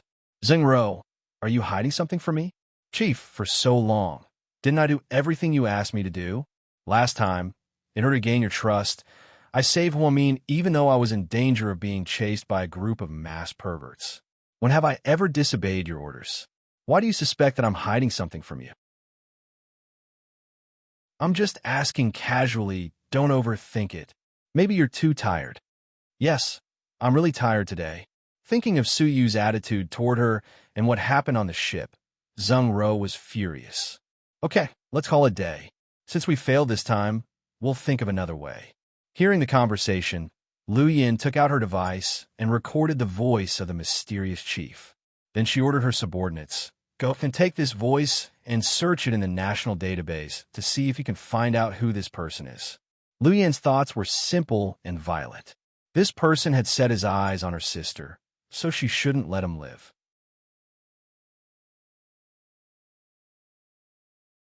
Chapter 3726. After Han Yueyao got into Su Yu's black Lamborghini, she didn't say a word. However, as soon as she got into the car, Su Yu seemed to be thinking about something else. They stayed in silence for about 20 minutes when they were about to arrive at the staff dormitory. Su Yu asked, "Are you hungry? Are you crazy? Didn't you see what I ate on the cruise?" Han Yueyao rolled her eyes. "I saw it. Then why did you ask? Did you do it on purpose?" "No. I was thinking that since you can eat so much, you might want to have another meal before bed." Han Yueyao, President Su, why is your company called Imperial Star if you're so good at finding fault? You should ask people to find fault with you. Huh. I just like to find fault with others, but I don't allow others to find fault with me. So, you're shameless to a new level. But I'm lonely without an opponent, so God sent you. Su Yu called Han Yueyao a shameless person in a roundabout way. He thought the girl would be furious, but to his surprise, she only switched her phone to calculator mode. "Tonight, you used me as a shield many times. Fortunately, I'm strong. If I wasn't strong enough, I would have had a heart attack. Didn't I give you money? That's not enough. You took a selfie with me with my phone, so I'll give you a discount, 10,000 yuan each. When we got off the cruise, you hugged me in front of Zheng Ro. This time, in front of so many people, you gave me at least 30,000 yuan. Then, I got in your car in front of so many people. I don't know what they'll think, so my reputation is damaged. As for my reputation, since I'm not famous yet, I'll charge you 10,000 yuan. 10,000 yuan plus 30,000 yuan plus 10,000 yuan. That's 50,000 yuan. But, since you're my boss, the big boss, I'll give you a 15% discount. So, you still need to give me 42,500 yuan. You're shameless." So he was exasperated. "Since you're shameless enough to give me that much, of course I'm shameless enough to take it. I don't have that much cash. So you seem to want to deny it. No problem. You can write me an IOU." Han Yueyao smiled. "Sorry, I didn't bring a pen and paper. It's okay, I have it." She reached in her bag and took out a black ballpoint pen and a sticky note. "Su Yu, good, Han Yueyao. You've prepared everything. Don't tell me you even brought a POS machine. I can swipe my card or something. Tisk, that's so troublesome. You still have to buy that thing. It's troublesome.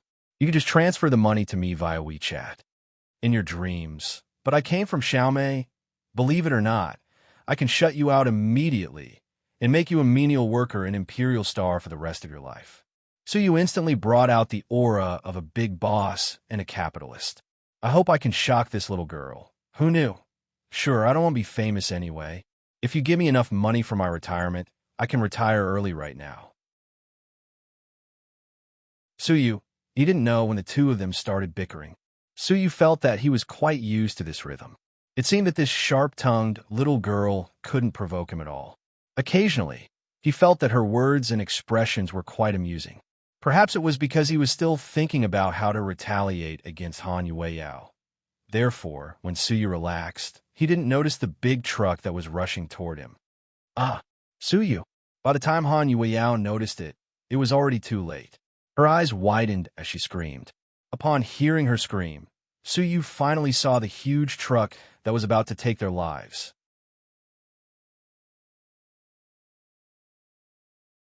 Chapter 3727. That night, if Su Yu hadn't reacted quickly enough, the two of them would have died here. Su Yu had been driving for many years, so he could drive with his eyes closed without any problem, because he was too familiar with the roads in this city. If it wasn't for someone deliberately trying to blackmail him, he almost never got into a car accident. Although he had a bad temper, he drove very steadily. He didn't fight or get angry on the road. He completely obeyed the traffic rules. But even so, Suyu still didn't expect what happened tonight. At the intersection, although he was driving a sports car, he didn't overtake, run the red light, or exceed the speed limit. He was driving normally. The big truck came from the right and ran the red light. It was very fast. Han Yueyao was sitting on the right. If Suyu had reacted a little slower, then Han Yueyao might have died on the spot. It was precisely because Suyu reacted in time and stepped on the accelerator. He was just a little faster than the big truck. Therefore, although the big truck was coming aggressively, it only hit the back of the Lamborghini. But because Suyu was too fast, when he rushed out, the car crashed into a big tree by the side of the road. At the moment of collision, Suyu instinctively tilted the steering wheel to protect the front passenger seat from the gravitational pull. Han Yueyao felt pain all over her body. In TV dramas, other people would be unconscious after a car accident. Then, she would wait for the ambulance to arrive. However, she didn't faint at all. Instead, she felt clearer and clearer. After a loud clang, the car crashed into a tree. Suyu's Lamborghini Sixth Element, which had been driving for 5 years, officially announced its retirement. But at that time, he didn't have time to think. Fortunately, the intersection where the accident happened was densely populated. Even in the middle of the night, such a big accident happened. People who opened shops nearby and night joggers came over to watch. Some called the police, while others called the ambulance. Suyu felt his head heavy, and then something seemed to flow out.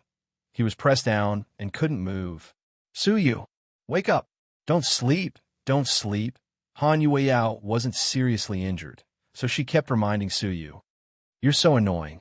How can I sleep with you talking like that? When Suyu spoke, there was a sweet taste in his throat. But as a man, especially a man from the north, he couldn't say that he was in pain. That would be too pretentious. The ambulance will be here soon. You have to hang in there. As she spoke, Han Yueyao. It was the first time she had been so scared. She wasn't scared that Suyu's family would blame her, or that she was afraid that Suyu would feel guilty because he wanted to protect her. She was afraid that if Suyu died, she would never see him again. It was the simplest, and it was this kind of fear. You make it sound like I'm going to die right now. Suyu joked. Sure enough, the ambulance came quickly. Maybe it was because of Suyu's license plate. Therefore, the police, traffic police, and ambulances were all dispatched. The ambulance from the first hospital came the fastest, followed by the one from Southside. Logically speaking, the first hospital was closer, so they should go there. However, Suyu actually said, I want to go to Southside. Give it to Southside. Han Yueyao knew that he wanted to go to Southside purely because he trusted Huamin. Just like that, she didn't dare to neglect the young master of the Su family. The nurse in the ambulance pushed the two of them to Southside for resuscitation. When Huamin received the news, Suyu had already been pushed into the operating room for 10 minutes. Suyu and Qin Shu turned off the lights and were about to go to bed when they received a call from the hospital. Then, without saying anything, the two of them sped all the way. When Huamin arrived, he saw Lady Su squatting on the ground and crying at the entrance of the operating room. She was accompanied by her family's nanny and bodyguards.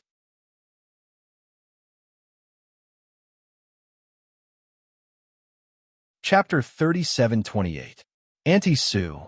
Huamin greeted Lady Su with a hoarse voice.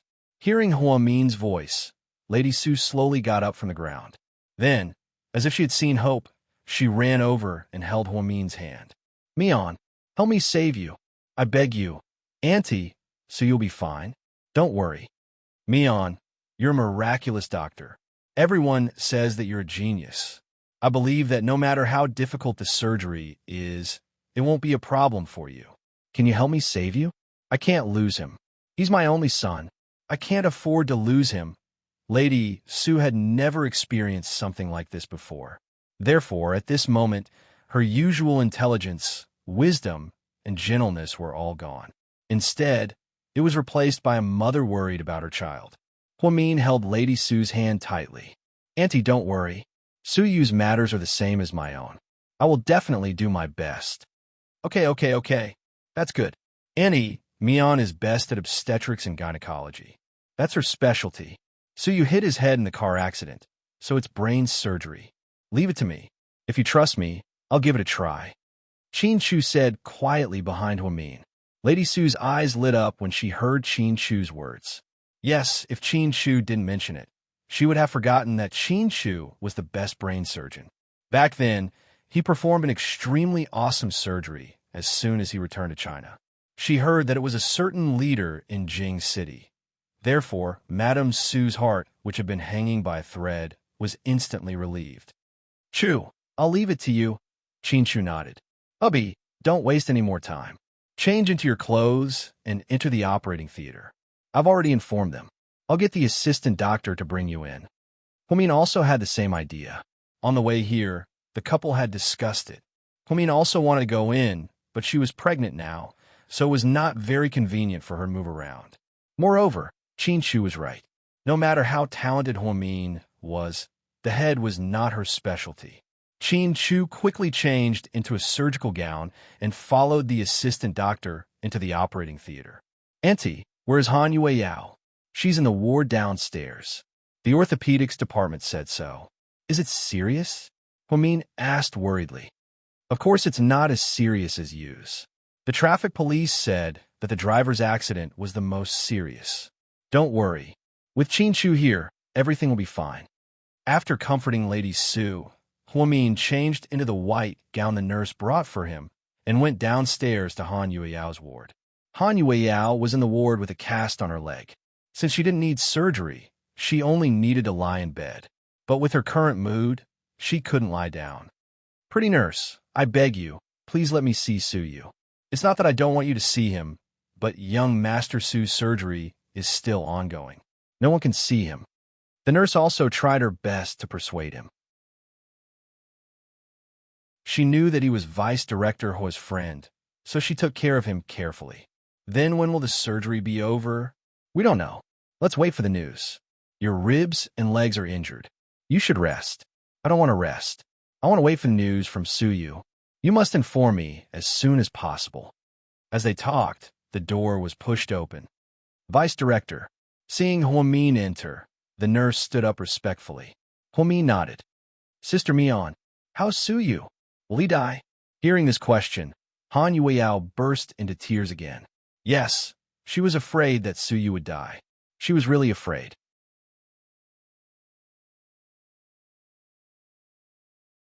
Chapter 37:29. You can all leave.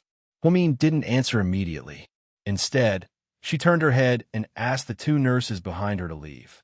After closing the door, she sat down beside Han Yueyao. She casually took an apple from the fruit basket that Mrs. Su had ordered someone to send over on the table. Then she picked up the fruit knife and skillfully peeled the apple. Do you like apples? Sister Mian, I'm not in the mood to eat apples at a time like this. Tell me, or I'll go crazy. Han Yueyao almost beat her chest and stomped her feet. Then let me ask you, what are you going to do if Su Yu dies? What are you going to do if he doesn't? You probably haven't thought about it yet. Sister Mian, I don't think Su Yu will die. See, you already know the answer in your heart, but you still keep asking me. Aren't you a doctor? Don't you know the situation best? I'm a doctor, but I didn't enter the OR. When I came, Su Yu was already in the OR. It's been almost 20 minutes now. Then is the situation optimistic? To be honest, I don't know. Huamin said calmly, Sister Mian, if something happens to Su Yu, you'll be sad, right? Of course. He's always been an important family member to me. Huamin's tone was still calm. She just lowered her head and kept peeling the apple. I hope he's okay. I'll repay him even if I have to be his maid for the rest of my life. With that, Han Yueyao cried again. After all, she was a little girl and didn't have much social experience. No matter how smart and calm she usually was, she still couldn't control the situation at a critical moment. It sounds like you owe him. Huamin smiled. Then, she cut a small piece of peeled apple and handed it to Han Yueyao. Sister Mion. When the truck hit me, I was supposed to die. He reacted quickly, so he sped up. When he rushed out, I was supposed to hit the tree, but he turned the steering wheel at the last minute. At that moment of life and death, Han Yueyao paused because she didn't know how to continue. Huamin was smart enough to understand what happened. To put it simply, Su Yu saved Han Yueyao at a critical moment. A normal driver would protect himself at a critical moment. When they were young, Huamin and Jixin took the bus. Her mother would repeatedly remind her to remember to sit behind the driver when she was in the car, because when something happened, the driver would protect them. Therefore, this row of people would not be seriously injured, but the other row, Su Yu, on the other hand, seemed to have sacrificed himself at the critical moment to protect Han Yueyao. However, Huamian wasn't surprised at all. Su Yu had always been a man. If Su Yu chose to protect him and Han Yueyao died, then this man would have a guilty conscience for the rest of his life. So you did that. It's normal, Yao Yao. I'm not trying to hurt you. You don't have to get involved in this matter because Su Yu would do the same for anyone in the car, including in Qin Ning, Wei Liao, me, Pudding, and Little Bean. In short, those who can sit in the passenger seat of Su Yu must be family and friends he cares about. He definitely wouldn't do something so selfish, so you don't have to feel too guilty. Huamin was telling the truth, but he also wanted to comfort Han Yueyao. Sure enough, hearing his words, Han Yueyao felt better. Sister Mion, everyone says that you're very skilled in medicine. So? Huamin raised an eyebrow. He knew that Han Yueyao had something else to say.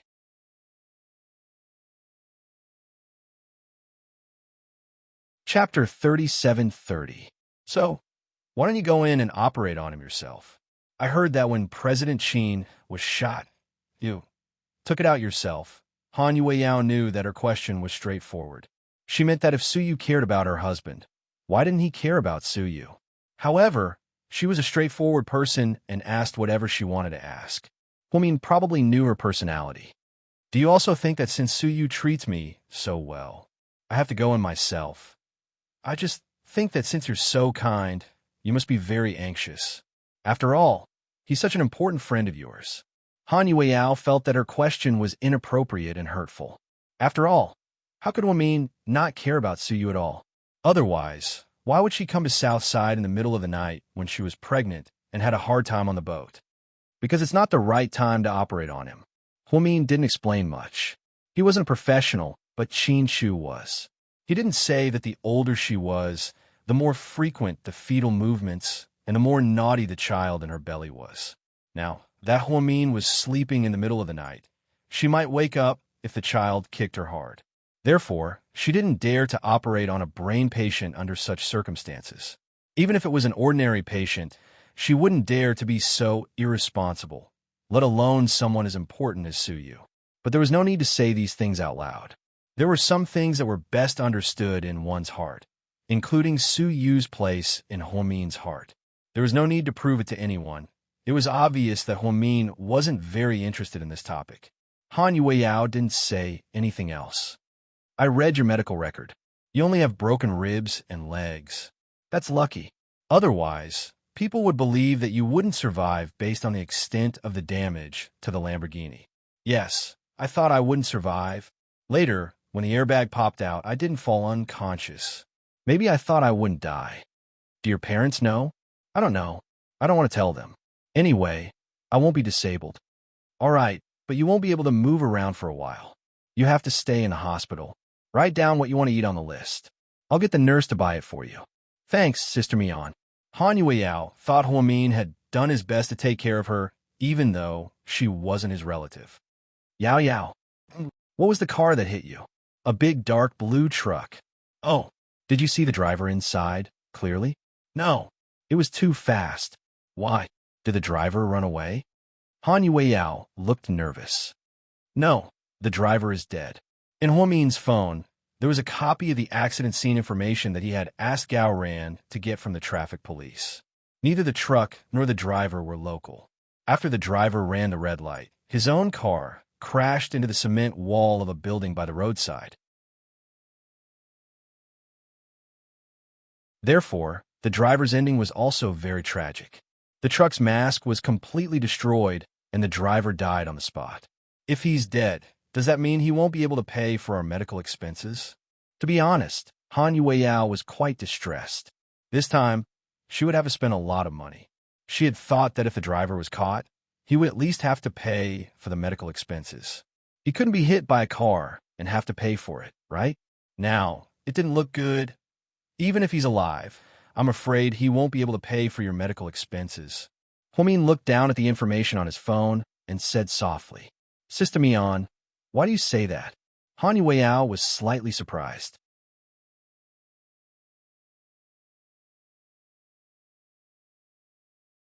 Chapter 37-31. Because this driver is very poor. He's 31 years old and unmarried. He adopted a disabled boy and sent him to a rescue center because he couldn't afford to raise him. He has no family in the world. The house is rented, and the car is his boss's. He's addicted to alcohol. So this time, it's also a drunk driver, drunk driving. It's really harmful to others and ourselves. For the first time, Han Yueyao hated drunk driving so much. So in this situation, even if he's alive, he can't compensate you. He can only go to jail. Yeah, it seems we're unlucky. Han Yueyao really thought she might be unlucky. If someone else was hit by a BMW, Mercedes-Benz, or Porsche, they could at least make a fortune. When she was hit by a car, she became a poor alcoholic. Not only did she have no money, but she was also dead. What else could she do? Sister Mian, what about my medical fees? Han Yueyao wanted to say that she didn't have that much money. She knew that the medical fees at Southside had always been frighteningly expensive. She wanted to say that she could write an IOU and ask Huamin to pay for it first.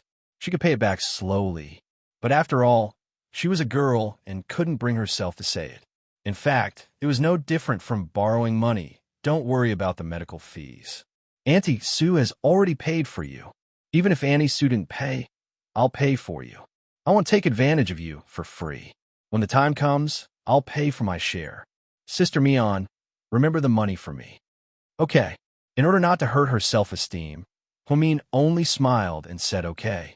Then Huamin fed her all the apples and left the ward. When Huamin returned to the operating room, everyone was already there. And Tang Chuan, Qin Ning, Wei Liao, Xiao Wei, and Shimingshi were also here, but Wei Ying was nowhere to be seen. Gao Ran was also here. Afraid that everyone would be suspicious, he deliberately said, Buin is asleep. Lingling doesn't want to leave him alone. Different from Wei Liao's family, the Wei family had many servants and lived the life of a rich family. Although the Gao family wasn't bad, because of Gao Ran's identity, they lived the life of an ordinary person. Zhu Lingling didn't have a housekeeper, so she had to do the laundry, cooking, and taking care of the father and son. At this time, no one would nitpick. After all, everyone knew the situation. Chu is in surgery? Gao Gao ran. Yeah, how long ago? It's been a while, about half an hour. Huamian looked down at her phone and told him the time. Fuck, where's the driver? Gao ran. Tell me who he is, and I'll cripple him right now. It was Olds, SSSS. She's at the number 1 funeral parlor in the suburbs. Huh? Dead? Tang Chuan was surprised.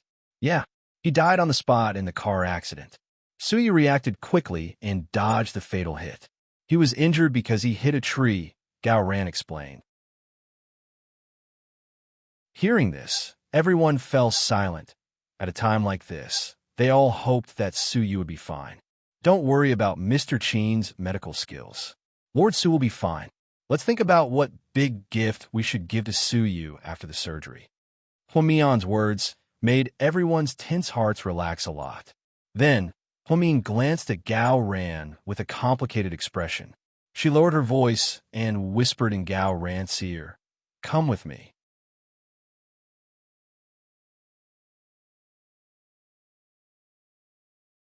Chapter 37-32. Gao Ran saw that Huamin had called him out so mysteriously, so something must have happened. Moreover, it was something that couldn't be said in front of everyone. Therefore, Gao Ran quietly followed behind Huamin. The two of them turned around and came to a remote corner. Huamin looked around and saw that there was no one around. Then, he looked at Gao Ran and said, "Can you help me investigate something?" "Okay, what do you want me to investigate?" "Help me investigate the driver who caused the accident." "Zhao Fu, isn't he dead?" Gao Ran didn't understand. The truck driver was drunk and dead. What else was there to investigate? "It's because he's dead that we need to investigate. You suspect that there's something fishy about this." Gao Ran finally understood Hua Min's intentions. "Yes, if he's not dead, I wouldn't be so suspicious. Let me ask you, a car accident happened to pass by that intersection in the middle of the night. Then, he was drunk and didn't run any red lights on the way. However, he ran a red light and crashed into Suyu. What makes me even more suspicious is why the driver is someone from the Shun family with such a simple background. He's an orphan, has no parents, is unmarried, and has only one child. He was adopted and then sent away. This means that this man doesn't have any family in this world. Now that you mention it, I'm also puzzled. It's really strange. It's very strange. I wanted to ask Mr. Qin to help me investigate, but he's in the operating room right now. So, Gao Ran, you have to help me with this. Don't worry. If someone really set this up, I won't let them off." Gao Ran knew that Huamin had always been smart and wouldn't suspect something for no reason. However, this incident was too cleverly planned. Once the truck driver died, there would be no evidence. The traffic police would just treat it as an ordinary traffic accident. However, was it really an ordinary traffic accident? If it wasn't for Su Yu's calm mind, the truck driver wouldn't have been the only one who would have died tonight. Su Yu and Han Yueyao would probably die as well. Huamin hoped that he was just being paranoid and hoped that nothing would be found. If all of this was really planned by someone, then how terrifying would it be? Was he trying to kill Su Yu? To be honest, Huamin had suspected Zheng Ro at first. Zheng Ro seemed to dislike Su Yu and despise Han Yueyao. But on second thought, no matter how bold Zheng Ro was, she wouldn't dare to scheme against Su Yu. With Su Yu's background, if he was found out, Zheng Ro wouldn't be able to live. Even Zheng Ro's father was to blame. Thinking of this, Huamin felt that it was impossible for Zheng Ro to be the culprit. Besides, Zheng Ro seemed shocked when she heard the news. She went to Su Yu's operating room, and even went to the orthopedic ward and cursed Han Yueyao as a jinx. Mian, if this incident was really planned by someone, who do you think it would be? Does Lord Su have many enemies? Huamin asked Gao Ran. Yes, it was the truth. Su Yu had a bad temper and had offended many people in his business. Does he have enemies who hate him for his investment and want to kill him? I don't know. We'll have to ask Su Yu when he wakes up. But to be honest, Mian, how confident are you and Chu to save Su Yu? Will he wake up? Gao Ran thought this car accident was very serious, and it was uncertain whether Su Yu could wake up.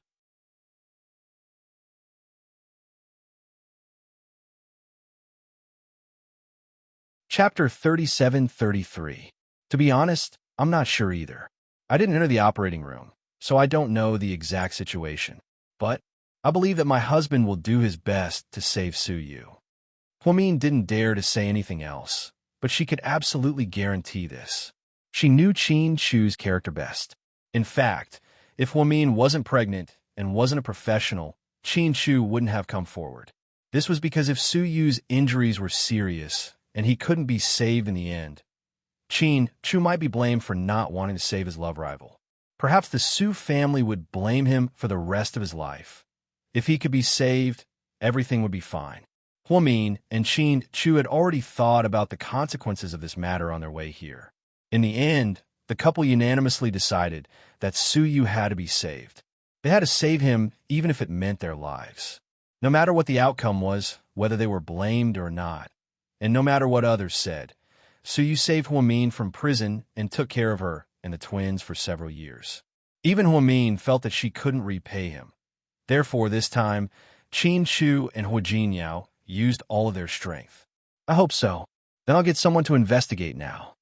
Okay, after Gao Ran agreed. He picked up his phone and began to look for someone to investigate. Huamin's heart was still in her throat. She suddenly remembered what Lu Zhe had said to her a long time ago. That meant the revenge on Su Yu wouldn't stop. Even if Lu Zhe left, there would still be someone more powerful from that time on, Huamin had a vague feeling that someone was going to make a move on Suyu. This matter had nothing to do with Ian, Nalo, Huasiqian, or the masked men. This was probably the karma that Suyu had planted himself. Huamin planned to wait for Suyu to wake up and ask him who he had offended. When Huamin returned, everyone was still waiting in the corridor. Lady Su's face was very pale. Huamin helped her sit on the bench. No one said a word. At the same time, in a hotel in Kuala Lumpur, Malaysia, after Huasiqian was tortured by Liu Yin, he jumped into the sea in a sorry state. Then, he was picked up by someone and taken to Southeast Asia. When he came back to report, he had been feeling uneasy. He felt that if he failed, those people would beat him half to death. In fact, Jack had never thought that he would one day take over Huasiqian's body. Previously, Huasiqian's only a short time, but now he's always be apart day and night. Would and Huasai, have a Huat to be free will not free have eight. Of course, all of this was because of those people. They gave him some kind of pink liquid that he didn't know what it was. He injected it once a week, and then he would always be Jack. Is the young madam inside? Jack walked to the door and asked in English when he saw the two black bodyguards. Go in, the young madam is waiting for you. After hearing that, Jack knocked on the door with fear and trepidation before walking in. Inside, a woman in a black tulle sat on the sofa. She had long brown hair and a golden mask on her face. The difference was that she only wore half of her face today. It was obvious that she had a good temper and was very young. The black tulle on her body was like lingerie, sexy and mysterious. On her feet was a pair of fiery red high heels. In the night, it was frighteningly red. Dear Jack, how was your trip? Did you see your old friends? The woman's voice was very pleasant. Young madam, I failed the mission. Please punish me. Even someone as arrogant as Jack knelt down in fear and begged for punishment. So, who were these people?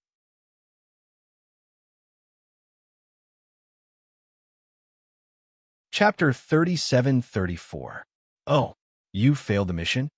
The masked woman smiled as if she had expected this. Yes.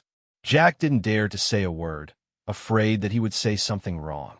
He didn't like people who listened to him, but these people, he had to be afraid. Why? The woman looked at Jack with a smile. Liu Yin is here. Oh, so you're no match for Liu Yin? Young madam, you must be joking. I might not even be able to defeat Liu Yan's subordinates, let alone Liu Yin. They're a group of desperados who don't care about their lives. Even the Interpol can't do anything to them. So, you're blaming me for not giving you enough men? Do I need to give you an army? I don't dare. I'm incompetent.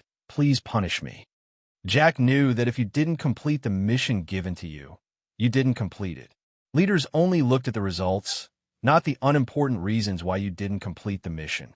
So, he didn't dare to continue arguing in case the result got worse. He might as well admit his mistake. Jack, when did you become so obedient? It's not like you. The masked woman seemed to understand Huasiqian's second personality very well and just chuckled. I don't dare to be angry in front of you, young madam. Jack was obedient. When you couldn't fight back, the only thing you could do was bow down to save your life. You're indeed much smarter than Huasiqian. A wise man submits to circumstances. The masked woman seemed to be in a good mood. She wasn't angry at Jack for failing the mission. Of course. After all, I don't have anyone in my heart. But he's been thinking about that woman the whole time, Jack said with disdain. If one day Huamin falls into your hands, what are you going to do with him?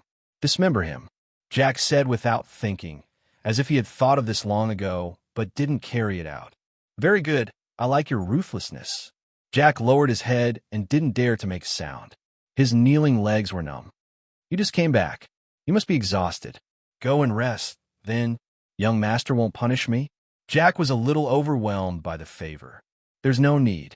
It's not your fault that you can't complete the mission. Then should we continue? After all, Liu Yin can't stay by Huamin's side forever. Jack really wanted to catch Huamin and kill her. Therefore, he tried to ask them if they still wanted to capture Huamin. Don't worry, I have my own plans. All right, you may leave. Yes. Jack respectfully left the room. The girl got up, walked to the retro stereo, and pressed a button. Then, the voice of a popular singer from the 1980s in the United States came out. It was magnetic and very recognizable. At this time, the door opened again and the masked man in black walked in. "Master, did you record it?" "Yes, I did." "How many?" asked the girl. "About 1/10 of it," Lin Fan muttered. 1/10? Hee hee. That's a good harvest. Copy it and then decode it one by one. "Okay, master." "Do you want me to get rid of Jack?" "No, I still need him." "Okay." Meanwhile, in the Las Vegas casino, Lu Yan's double played a few rounds and then walked to the washroom. As soon as she entered the washroom, someone covered her mouth. "Boss!" the woman yelled in pleasant surprise. "Shoo!" Lu Yan made a shushing gesture. The double was also pleasantly surprised that she could finally stop pretending. Damn it, she was too tired.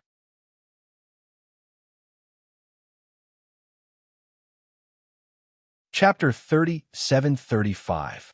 "Boss, does that mean I'm free now?" This girl had suffered a lot.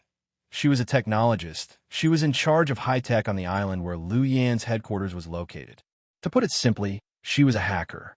But this time, Lu Yan put on a human skin mask and pretended to be her to come to Las Vegas with Xiao Fei. This girl was really scared.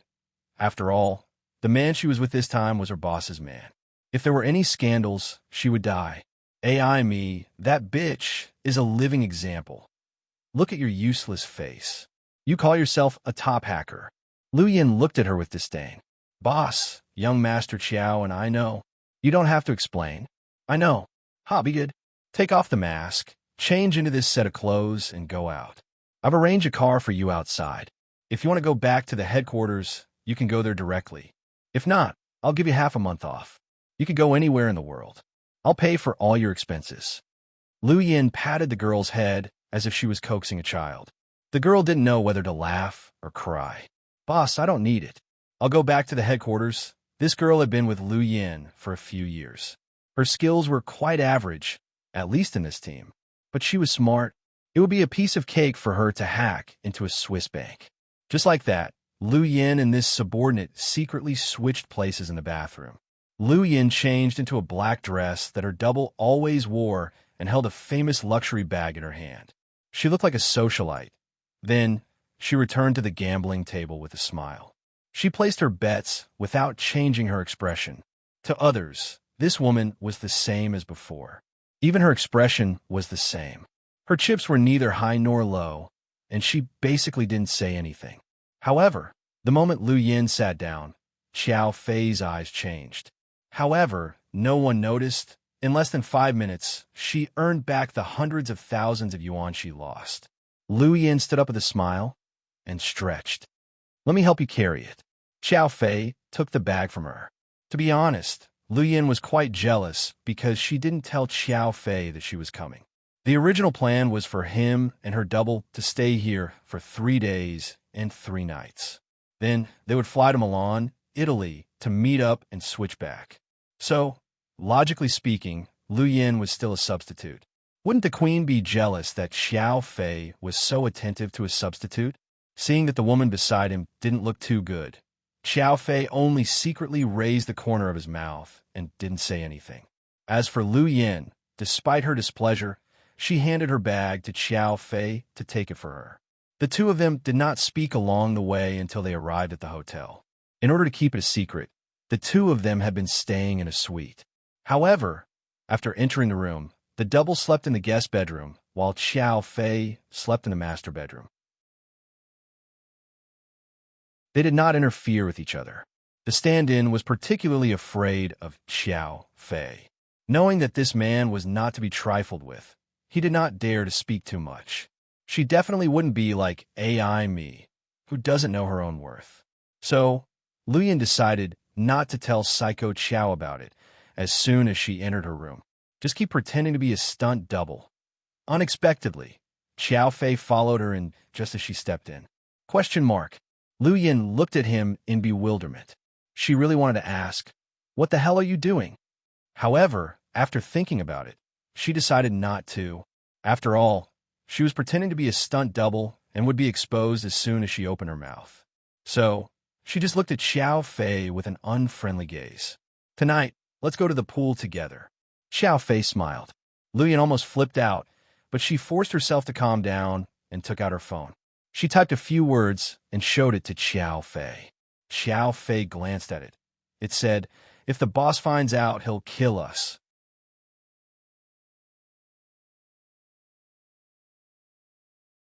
Chapter 37-36. Xiao Fei suppressed his laughter and deliberately lowered his voice. "It's okay, I'll protect you."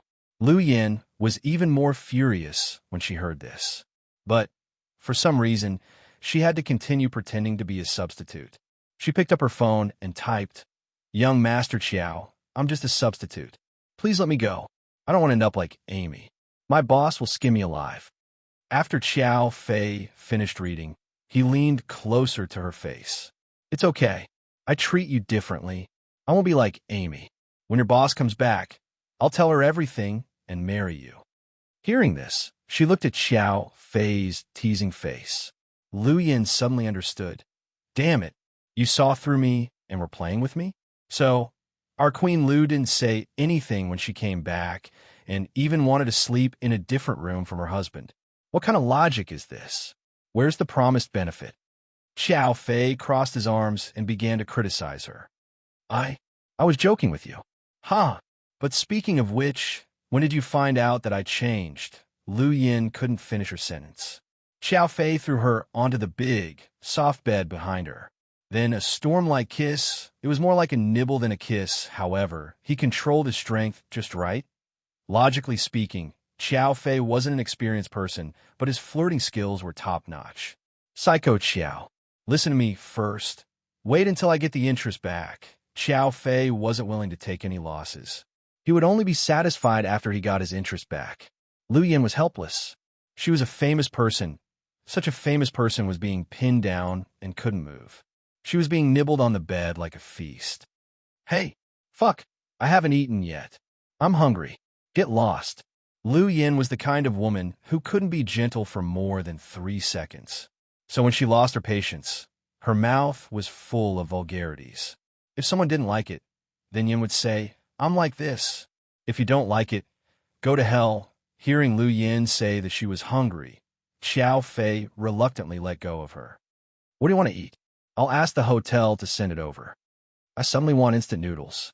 "Xiao Fei, there's some in the hotel. Go and boil some water for me." "Xiao Fei, what's with your expression? I've only been gone for a few days. Can't I order you around?" Lu Yin smiled. "Are you sure you want to eat instant noodles?" Xiao Fei felt that this was a little, "I just want to eat. Come with me. I still want to drink iced Coke. There's Coke in the fridge." Xiao Fei pointed at the fridge in the corner of the suite and said calmly, "I'm not blind.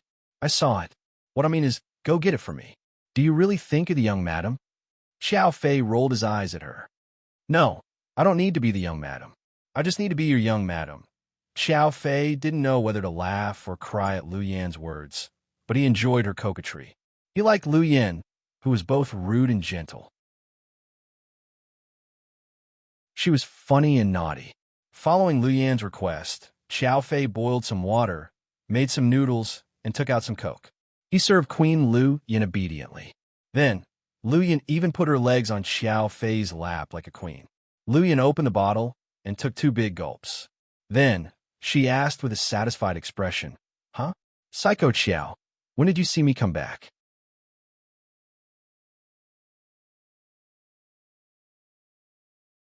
Chapter 37-37. When you came back from the washroom. "Fuck, you're so good. How did you see through me?" Lu Yin thought she pretended to be as low-key as the substitute, but he still saw through her in a minute. Xiao Fei glanced at Lu Yin. The substitute smelled of perfume, but you didn't.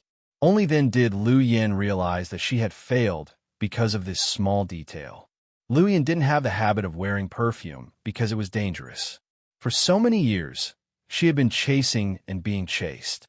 She couldn't wear perfume to expose her whereabouts. Wouldn't that be suicide? But the substitute was different. The girl was naive. She liked bags, gowns, and luxury goods. So every day after washing up and dressing up, Xiao Fei would see her spray a luxury perfume on herself. In the past few days, Xiao Fei had gotten used to the smell by the substitute side. Therefore, when the real Lu Yin came back, he felt a sense of familiarity with the refreshing breeze that he hadn't felt in a long time. If they weren't in the casino, he would have held Lu Yin in his arms. God knew how impulsive he was, but he had to suppress the ecstasy in his heart.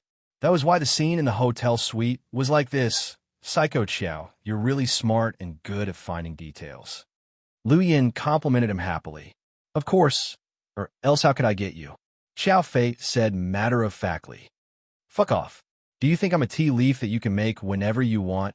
If you're a tea leaf, you're cuting tea. Ordinary people can't stand it, Xiao Fei commented. Then, Lu Yin lost her temper and kicked Xiao Fei's body.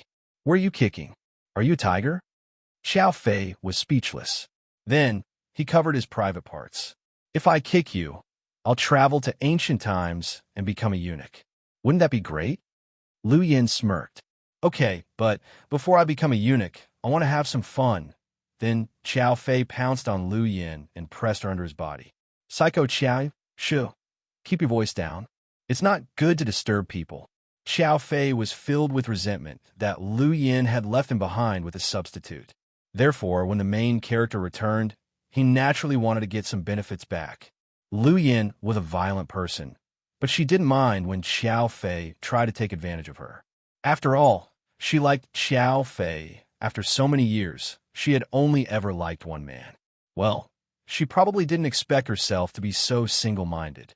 Southern District Hospital of Sea City, a full 3 hours had passed. Everyone was still in the corridor of the operating theater.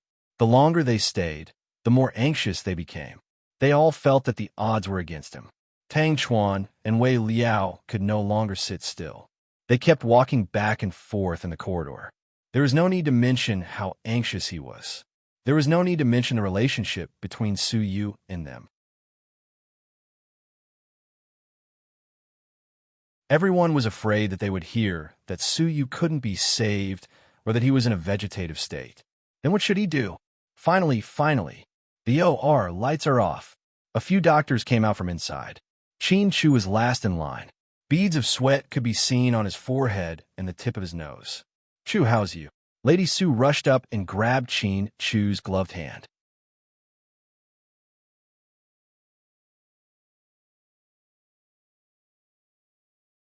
Chapter 37-38. He's fine now.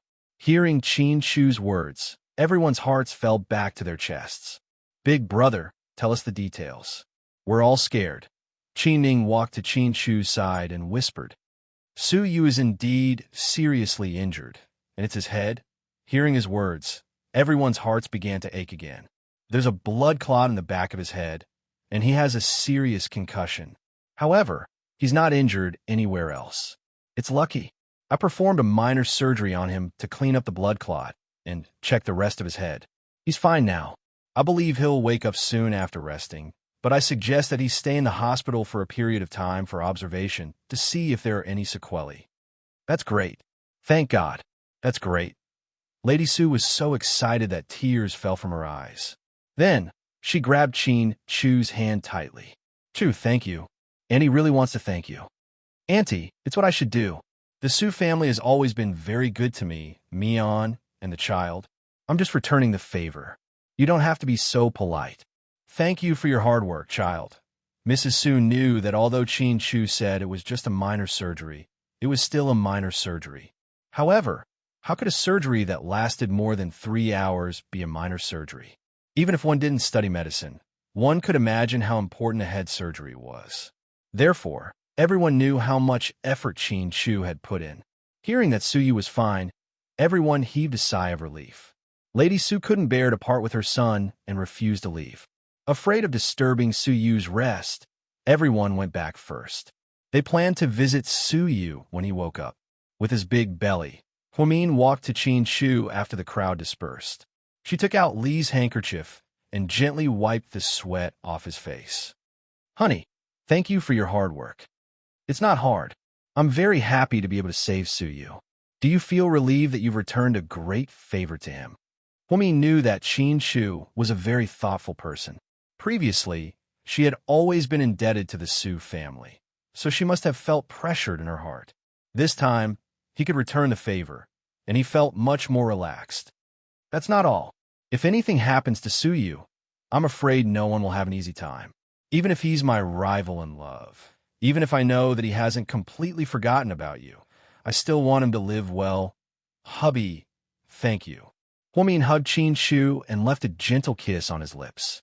In this kiss, there was love, respect, and pride. Yes, she was proud of Mr. Qin's character. You must be tired and hungry after more than 3 hours. I'll treat you to something to eat, hubby. Sure, Dean Hua. Don't tell me you want to treat me? Qin Shu smiled. Do you want to eat Xian's ramen? No, I want to eat something expensive, Mr. Qin said on purpose. Haha, good. Australian lobster, abalone, and fried noodles with sea cucumber. Do you want to eat? You know that I eat seafood, and my stomach is weak, so you're deliberately provoking me. Dean Hua, do you really want to treat me to a meal? Of course. I'm very sincere. Tell me, what do you want to eat? We'll go eat whatever you want. Qin Shu was silent for a while, and then said, I heard that the cafeteria at Southside is good. Don't tell me you. MHM, let's go. Huomin never would have dreamed that Qin Shu would be willing to go to the cafeteria.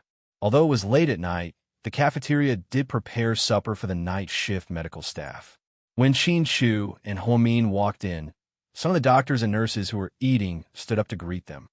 Vice Director Hua, Vice Director Hua. Sit down, everyone. Huomin waved his hand and gestured for everyone to sit down. Wow, is that the new doctor beside Vice Director Hua? He's so handsome. Oh my God, I'm shocked. A young nurse looked at Qin Shu, who was wearing a white coat, with a smitten look on her face. She mistook him for a new male doctor.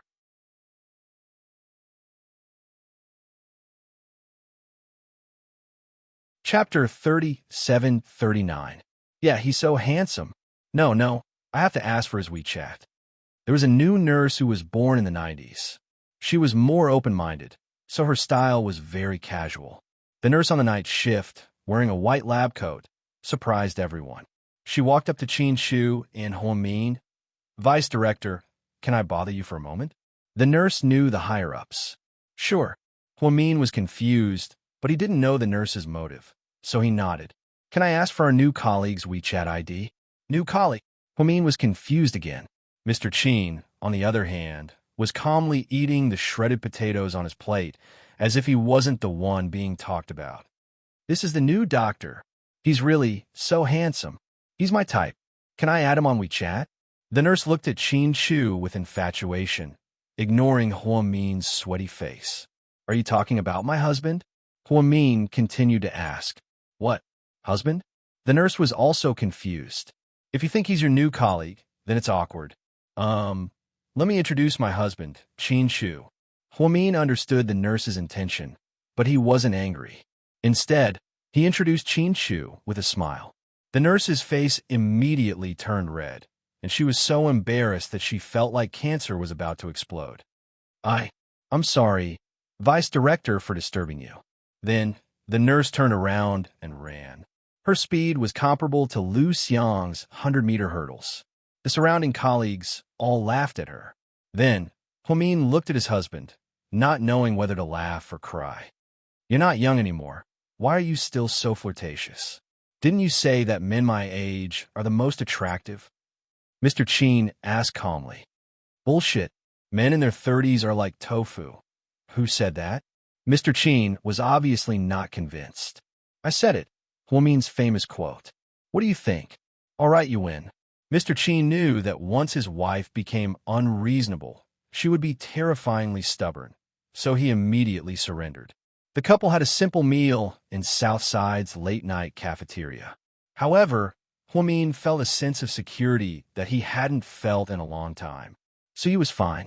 This was the best news. The next morning, it was 6 o'clock in the morning, and the sun had just risen in the north.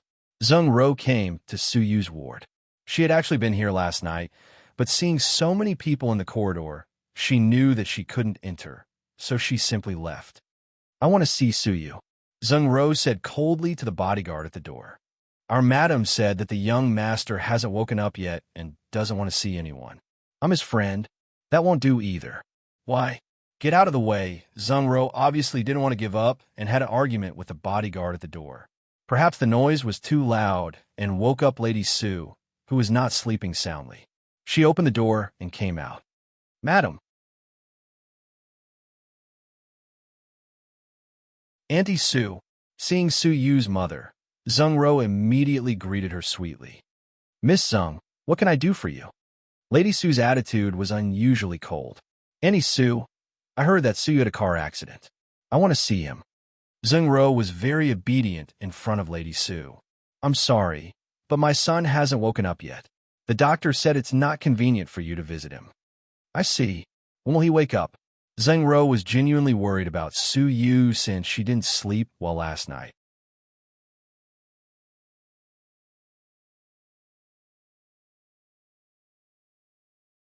Chapter 3740.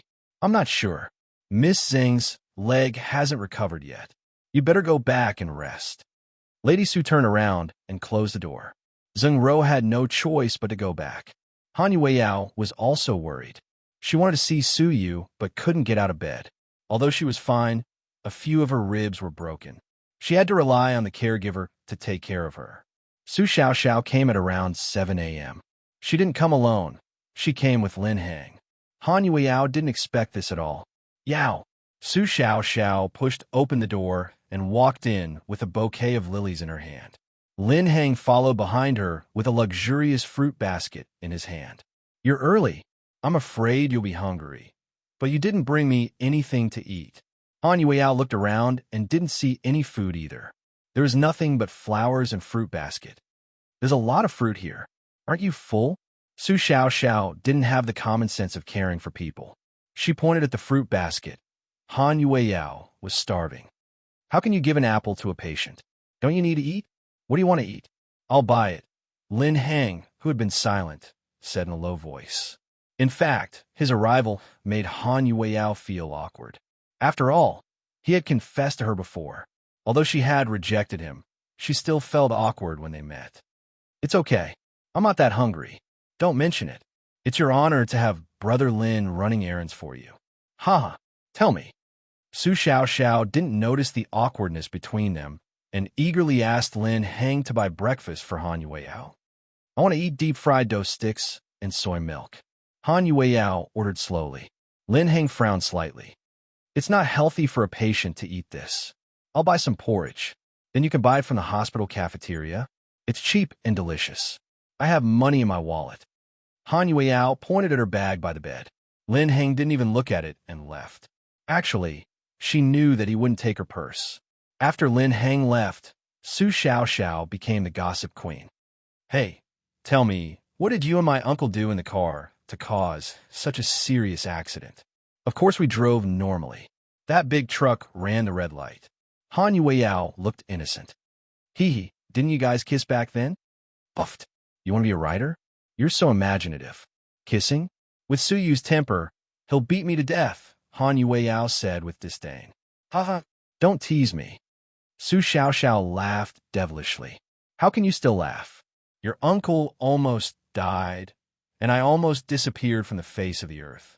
Aren't you all fine now? You're bound to have good fortune after surviving a great disaster. Calm down, but this time it's a good thing.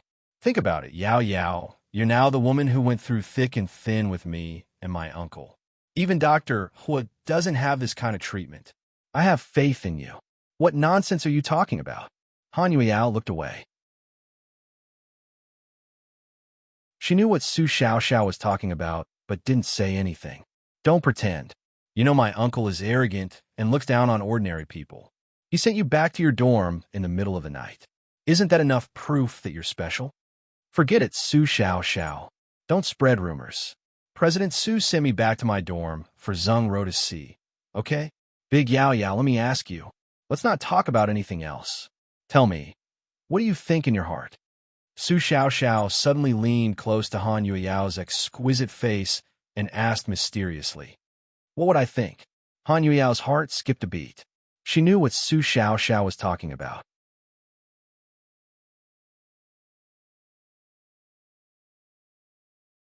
Chapter 3741. All right, it's just the two of us in a room. Just tell me the truth. I'm not worthy. What's President Sue's status? What's my status? Han Yueyao laughed at herself. I don't care about status when I like someone. Look at me, I like Brother Lin. I'm a socialite from the Su family, and he's the owner of a small repair shop. Isn't it the same? That's why you didn't end up together, Han Yueyao retorted. Fuck, buddy, you're hurting my heart. Su Xiaoxiao covered her chest. Indeed, Lin Heng had never accepted Su Xiaoxiao's confession and had always treated her as an immature and rebellious child. I'm talking about you and my uncle. All right, don't talk nonsense. I don't dare to like Su Yu. I'm not asking if you dare. I'm asking if you like him or not. Don't you feel anything for him? Su Xiaoxiao's words made Han Yueyao fall into deep thought. It was impossible to say that she didn't feel anything for him. After this period of contact, she looked at Su Yu in a new light. Especially this time, at the critical moment, Su Yu turned the steering wheel and saved her life. So, she had a very strange feeling in her heart. Su Yu was a good man and deserved to be liked. But she knew that she wasn't a woman like her. This strong sense of inferiority slowly attacked her as she fell in love with Su Yu. In an instant, she felt conflicted, and inferior. There were many feelings in her heart. Han Yueyao was about to say something when she heard the door open. Lin Heng came in with food. Han Yueyao didn't say what she was about to say. Su Xiaoxiao glanced at Lin Heng behind her. Big brother Lin, can't you come back later? What? What secret are you talking about? Lin Heng's serious face looked like he had facial paralysis. The difference was that this facial paralysis was a little handsome. Of course, it's a little secret between us girls. Su Xiaoxiao smiled as she spoke and took out a pack of cigarettes. Before she lit it, Lin Heng said, Xiaoxiao, this is a ward. You can't smoke.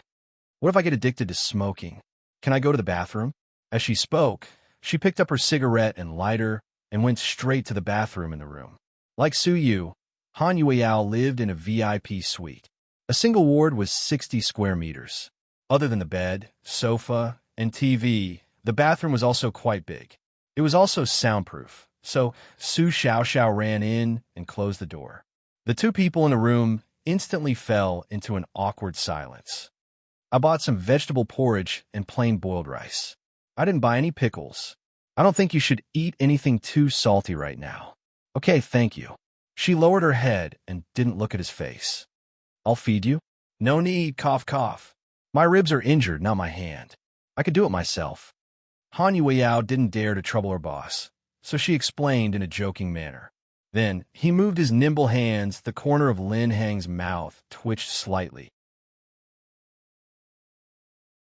Without a word, he helped her put down the small table on the bed. Then, he placed the vegetable porridge in front of her and carefully peeled the egg for her. Well, don't bother. I can do it myself. Han Yueyao reached out to take the egg, but Lin Heng didn't return it to her. I heard you like Su Yu. Lin Heng didn't know what was wrong with his answer.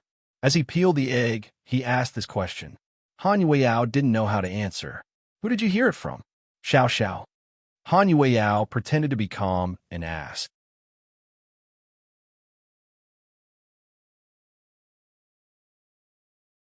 Chapter 3742. Lin Heng didn't answer Han Yueyao's question. Instead, he lowered his head and asked, Do you like Su Yu because he's rich? Han Yueyao's expression changed slightly when she heard this, but she didn't say anything. But I don't think you're that kind of woman who loves money. Lin Heng was a taciturn person, but he was always good at reading people. He could tell a pure white lotus, a green tea bitch, or a good person. If Han Yueyao was a gold digger, he would have seen through it long ago and wouldn't like her. You're wrong. I'm really. Han Yueyao laughed self-deprecatingly. I really want to know how Su Yu is better than me other than being richer than me. Why are you so attracted to him? After Lin Heng said this, he finished peeling the egg. He threw it into Han Yueyao's bowl of porridge and stared at her face. You're asking as if it's true. I don't know whether to answer or not. Han Yueyao felt that she hadn't even admitted that she liked Su Yu. Now that everyone was asking her what she liked about Su Yu, who knew? At this moment, the bathroom door opened and Su Xiaoxiao skipped out. Damn it, I was so bored. I felt good after smoking one. Big brother Lin, do you want one? I don't smoke. Lin Hang's expression wasn't very good. Ever since he heard from Su Xiao about Han Yueyao and Su Yu again and again, he had been annoyed. This time, when he found out that Han Yueyao and Su Yu were in a car accident, he was even more unhappy. Therefore, his expression wasn't very natural. Yao Yao, I'll feed you, Su Xiao volunteered. No, I'm afraid you'll burn me to death. Ha, I won't. I won't burn you to death. At most, I'll be crippled. Su Xiao laughed wildly. Han Yueyao, do your parents know about your injury? Lin Hang suddenly asked. No, it's such a big thing. You're not going to tell them? Sister Mian said I'm fine. I won't be disabled and will recover after I leave the hospital. My parents don't need to worry about me, Han Yueyao explained. Then can you afford so much medical expenses yourself? Lin Hang asked her. Oh, needless to say, it must be my uncle who took it. He's so rich, he wouldn't care about it, Su Xiao said heartlessly. Lin Hang was even more unhappy when he heard that Su Yu was paying for the medical expenses. Then he looked at Han Yueyao with a dark face. Are you sure you want Su Yu to pay for your medical bills? Ahem, I'm not. I told Sister Mian that no matter who pays for the medical expenses, I'll pay it back. I know how to do favors. Although I'm from an ordinary family, my parents taught me well. I won't take advantage of others for no reason. Han Yueyao hurriedly explained. She didn't want to be shameless. It was bad enough that Su Yu was injured. How could she ask him to pay for the medical expenses? Lin Hang just looked at Han Yueyao deeply and didn't say anything. Then he turned around and walked out.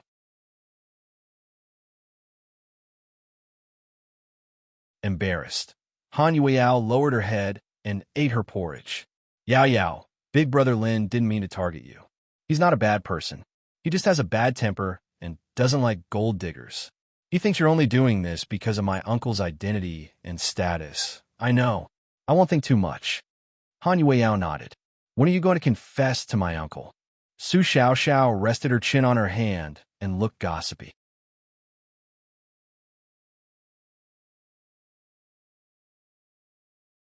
Chapter 3743. Ahem. Madam, please kill me. Han Yueyao almost choked on her porridge. I'm serious. I'm not joking. I want to live a few more years. Don't torture me, haha. Many people have confessed to my uncle. It's okay. They're all alive and well.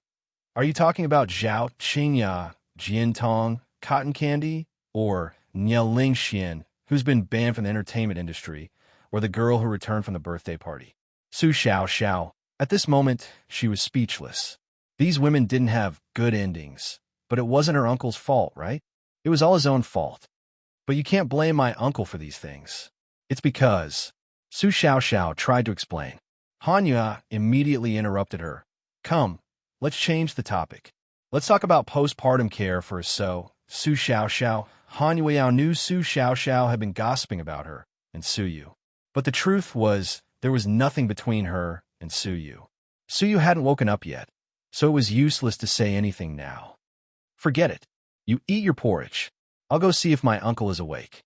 At South Hill Manor, when Huamin returned, it was almost 5 a.m. She slept for a few hours at home and woke up at 11:30 a.m. Qin Chu had gone to work at the company. She had planned to resign, but President Wu suddenly announced his retirement and promoted her to director. This matter hadn't been decided yet, and she still had a lot of work to do at Southside. Besides, Su Yu hadn't woken up yet. So after Huamin got up, she packed up and went back to Southside with the bodyguards and chauffeur. The moment Huamin arrived at Southside, Gao Ran called her. Mian, Gao Ran, did you find anything? I might have to disappoint you this time. Why? I couldn't find anything. How could that be? Huamin was clearly in disbelief and astonishment. I'm also very puzzled. Logically speaking, that shouldn't be the case. Zhao Fu has such a simple background, so it should be very easy to investigate. But now, I've discovered that the people related to Zhao Fu are either uncontactable or have gone overseas. No one knows about his situation. If that's the case, then there's definitely something fishy going on. Huamin said in a serious tone. Yes, I also feel that this matter isn't as simple as it seems. Zhao Fu is dead. Logically speaking, no matter how bad the situation is, someone should have come to collect his body. But none of his relatives or friends are willing to come forward. It seems like they have cut off all ties with him for a long time. His unit has a new boss, but he can't say for sure. They don't know him well. Everyone is ambiguous. I'm even more suspicious that someone is behind this. Have you checked the call records? I have, but there's nothing out of the ordinary.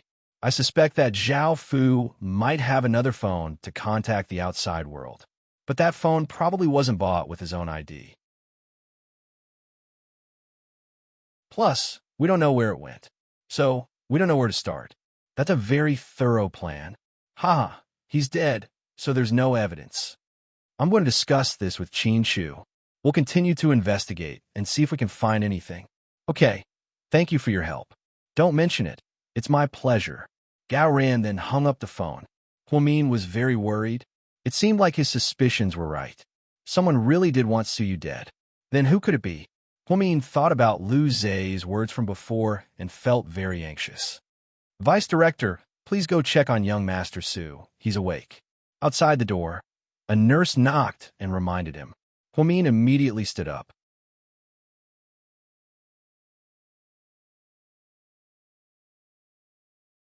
Chapter 3744. Hearing that Su Yu had woken up, Huamin was also a little excited. Following the nurse, he quickly walked over. After Su Yu woke up, Lady Su was undoubtedly the most excited. She hugged her son and cried bitterly before she calmed down. When Huamin entered, Lady Su was still crying. Su Yu raised his hand and wiped away his mother's tears. Mom, don't cry, okay? I'm not dead. Su Yu's voice was still very weak. Shut up. What nonsense are you talking about? The older generation seemed to be very wary of these words. Ha! I'm fine. Take care of yourself. If something happens to you from crying, what am I going to do? It's all because you scared me. Lady Su's eyes were red. At this age, she basically lived for her children. Lady Su's health wasn't good. After giving birth to Su Yu, she never had another child. Therefore, she only had one son. If something happened to Su Yu, the consequences would be unimaginable. Yes, it's all my fault. Mom, don't cry. You can hit me or scold me, but don't cry, okay? When you cry, my heart hurts. Su Yu wasn't good at coaxing girls, but he was still good at coaxing his mother. Obviously, Lady Su enjoyed these words. She picked up a small handkerchief and wiped her eyes. At this moment, Huamian walked in as well. Auntie, you've been tired all day and night. Go to sleep. Leave this to me. Mian, it's good that you're here. Quickly check on you and see how he's recovering. Okay, I'll give him a good checkup. Can you go back and rest? Huamin also carefully coaxed Lady Su. Okay, I'll go back and sleep for a while. Auntie, do Lord Su and Uncle Su know about Su Yu? How can such a big thing be concealed? I've already told them, but the good thing is that Yu is fine now. His father and grandfather will probably arrive tonight. Okay, then let's all come together tonight. I haven't seen them for a long time. Lady Su nodded and then left with a peace of mind. After that, the door closed, leaving only Su Yu and Huamin in the room. Huamin was wearing a white coat and a pair of black-rimmed glasses. She was still the same as when Su Yu first saw her. Su Yu almost had an illusion that he was sitting in a time machine. He traveled back in time to a few years ago when he injured his leg while racing and then recuperated at Southside. At that time, Huamin had just become a doctor. A newborn calf wasn't afraid of a tiger. She insulted the Su family's crown prince until his heart, liver, and lungs hurt. Huamin stood in front of the hospital bed and looked at Su Yu, who had woken up. Instantly, his eyes moistened. Don't cry. Please don't cry. I just comforted one. I really don't have the strength to comfort a second one. Su Yu said half-jokingly. I won't. I just think that you're really lucky. You didn't die even after that. Haha, of course. Grandpa Death won't take me in. Hey, Lord Su, why don't you ask how Han Yueyao is? Do need to ask. Of course she's fine. If I can wake up from this, she's definitely fine. She's lighter than me. So you seemed confident. Huamin sighed slightly. Yeah, at the critical moment, our great hero, Su, turned the steering wheel and sacrificed himself to save the beauty. Hee hee, Shouldn't there be applause here? Suyu smiled proudly.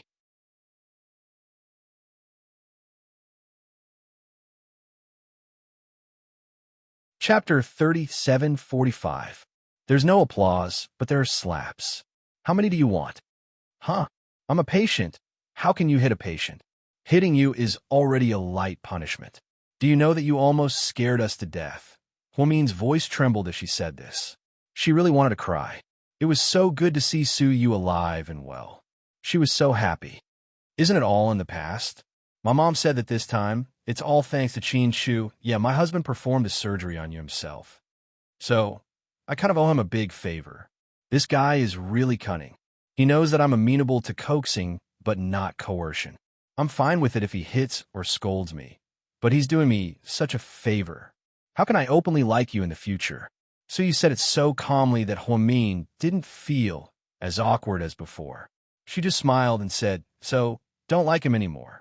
His husband saved your life, and you're still thinking about his wife. Aren't you a scumbag? Don't worry, his wife is pregnant and ugly. She's as fat as a pig. I don't like her. You're the pig. Huomin immediately retorted when she realized that she was being scolded. Then, Suyu smiled. Huomin sat on the chair in front of him. Do you feel uncomfortable anywhere? Yeah, I do. Where? Huomin was slightly nervous. My stomach is growling. Dr. Hua, can you help me check if I'm hungry? Hearing that Suyu was deliberately teasing him, Huomin was so angry that she reached out her hand and was about to hit him. Suyu instinctively wanted to dodge. In the end, Huomin couldn't really hit him. After all, Suyu was a patient. Stop fooling around, let's talk. Do you feel uncomfortable anywhere? No, I'm fine. I'm full of health again. Are you dizzy? No. Does it hurt? I'm fine at the moment. I don't feel much pain. Did Qin Shu perform a craniotomy on me? It's not that serious. You just have a blood clot. Ah, then it's fine. I'll get someone to do a full body checkup on you later, including blood pressure, blood lipids, and blood sugar. Can I eat first? I'm so hungry. No, you can eat it after the test, Huomin emphasized. All right, you call the shots at your hospital. Then you lie down first. I'll arrange it now. After that, Huomin slowly got up to leave. Mian. When Huomin was about to walk out of the door, Suyu suddenly stopped her. Huomin turned around and smiled. It's good to see you again, Suyu said seriously. Me too. With these 3 words, Huomin opened the door and walked out. Huomin knew Suyu was referring to this narrow escape from death. To be honest, the moment the Lamborghini crashed, Suyu thought he was dead for sure. After all, it was so fast and had such a huge impact. He didn't think he would be so lucky to be fine and wake up alive to see the people he cared about. The first was his mother, and the second was Huomin. After arranging everything, Huomin went to Han Yueyao's room next door. When Huomin went in, Han Yueyao seemed to be in a daze. She looked out the window with something in her eyes that he couldn't see clearly. Yao Yao, Sister Mian, how are you feeling today? Pretty good. That's good. You can get out of bed slowly tomorrow. Okay, I will. Sister Mian, I heard President Su woke up. Hearing the news that Suyu woke up, Han Yueyao wanted to go to him immediately, but she suppressed the impulse. After all, she was nothing to Suyu. She didn't want to become the second Zheng Ro and become a dogskin plaster.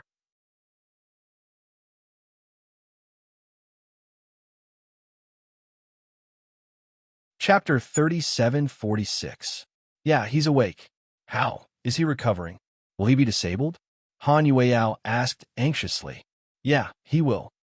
Hearing Huomin say Suyu would be disabled, Han Yueyao's heart sank. Suyu will probably be in a wheelchair for the rest of his life. I'm afraid he won't be able to find a wife in the future. You know he became like this to save you. Do you want to marry him? Han Yueyao's heart sank, and she almost burst into tears when she heard the first part of the story. But when she heard Huomian say she wanted to marry him, Han Yueyao immediately understood it was a prank. Sister Mian, why are you teasing me at a time like this? You scare me to death. The thing is, I want to see if you have the determination to work hard to repay Suyu. Let me remind you, it's too tiring to work hard, but it's easier to be his wife. Huomin chuckled. Sister Mian, don't tease me. I just hope President Su won't have any sequelae because of what happened this time. Otherwise, I'll never feel at ease for the rest of my life. Han Yueyao said it seriously. Huamin didn't have the heart to tease her. Yeah, don't worry. He'll be fine and won't have any sequelae. My husband is the best neurosurgeon in the country. Huamian didn't forget to praise her husband as she comforted Han Yueyao. Yeah, I believe President Qin did his best to save President Su. I'm sure he'll get better soon. By the way, Yao, I have something to tell you. What is it? Someone has paid for your medical expenses. What do you mean? Didn't Lady Su pay for me? Han Yueyao was puzzled. Yes, Auntie Su paid for you. But for some reason, another person came this morning claiming to be your friend. After checking your medical expenses, he returned the money to Auntie Su and put it in an envelope in Su Yu's room. Auntie Su was exhausted and probably didn't have time to check it. Did you tell your family about this? Huamin thought it was Han Yueyao's family.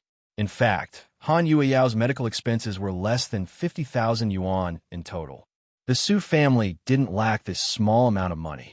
But now, someone had inexplicably appeared out of nowhere to exchange money for her. This made her puzzled. Huamian thought if they were Han Yueyao's parents, they would come to visit her in the ward. I didn't tell my family. Do you have any other friends here? Huamin asked. No one. Han Yueyao thought of Su Xiao. After all, Xiao was rich. But on second thought, she didn't think it was right. Even Su Xiao knew the medical expenses were paid by the Su family. They were family and didn't need to be so calculative. Could it be, at this moment, a figure flashed across Han Yueyao's mind? Then, her expression darkened. If it was really him, what was going on? They weren't friends, so how could he pay 50,000 yuan for her? Do you know who it is? Yeah, it might be another friend of mine. I'll call and ask. Okay, have some rest. Ask the nurse to call me if you need anything. Huamin stood up and was about to leave. Sister Mian, can I go and see President Su? Han Yueyao bit her lip. She didn't know what to say. She was afraid others would misunderstand that she had improper thoughts about Su Yu. Of course, but it's inconvenient for you to move. How about this? I'll ask the nurse to get a wheelchair and push you there. Okay. Han Yueyao was overjoyed to hear him say, okay. Huamin walked out and was on his way to his office when he received a call from Zhu Lingling. Hey, big girl, what's up? Huamin answered the phone lazily. Mian, I want to divorce Gao Ran.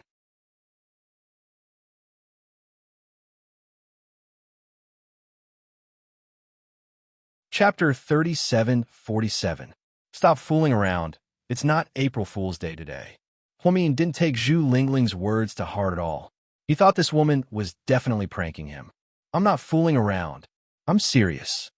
Zhu Lingling's tone was very calm. Swear, if you lie to me, before Huamin could finish, Zhu Lingling calmly continued. If I lie to you, I'll never be a C-cup. You are really ruthless. You even made such a vicious oath. Are you at the hospital? I'll go find you. Zhu Lingling was very depressed. Yeah, I'm at the hospital. Come over first. We'll talk about the details when we meet. Huamin comforted Zhu Lingling first, then hung up the phone and immediately called Gao Ran. Mian, there's no new development on that matter. If there is, I'll let you know immediately. Qin Shu and I are both paying attention. Gao Ran thought that Huamin called to find out the force behind Su Yu's death. However, he guessed wrong this time. Gao Ran, did you and Lingling have a fight? Huh? No. Gao Ran was completely dumbfounded. Then are you guys in a Cold War? No. Gao Ran carefully thought back and found that everything had been fine recently. Then, are you guys having a bad sex life recently? Huamin thought hard and almost laughed after asking this question. Gao Ran. Huamin, are you deliberately looking for trouble? No, I'm really not. I'm just trying to find out what's going on between you and your wife. No, we're getting along very well. Gao Ran thought that although it wasn't very frequent, it wasn't a small number. American physiologists concluded that couples normally do it twice a week. All right then, it's fine. Why are you asking about this all of a sudden? Gao Ran was puzzled. Huamin was not a gossipy person. She would not suddenly ask such a question for no reason, so she felt very uneasy. I'm fine. I'm just helping my little bean find out if her future in-laws have a good relationship. Huamin also spouted a bunch of nonsense to deceive the others. Gao Ran was dumbfounded again. After hanging up the phone, he tilted his head and thought hard. After hanging up the call with Gao Ran, Huamin also had doubts in his heart. What the hell is going on? One was clamoring for a divorce, while the other didn't know what was going on. Could it be? A ridiculous thought flashed through Huamin's mind, but she didn't say it out loud. She was waiting for Zhu Lingling to come and confront her face to face. An hour later, Zhu Lingling drove to Southside and went straight to Huamin's office. Sister Lingling. When Chun Jie saw Zhu Lingling, she thought she was here to see Su Yu. Is Mian in there? Yes, you can go in. Zhu Lingling nodded. She didn't seem to be in a good state of mind. It was chilly in the north in autumn. Zhu Lingling was wearing a dark gray sports suit and a black baseball cap. The brim of the cap was pressed low.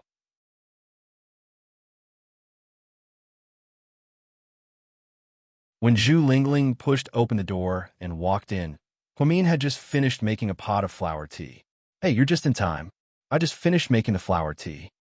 Huamin smiled. I don't want flower tea. Do you have arsenic trioxide? Give me some. Zhu Lingling threw her bag on the sofa and lay down on the sofa. Huamin almost spat out the flower tea he just drank.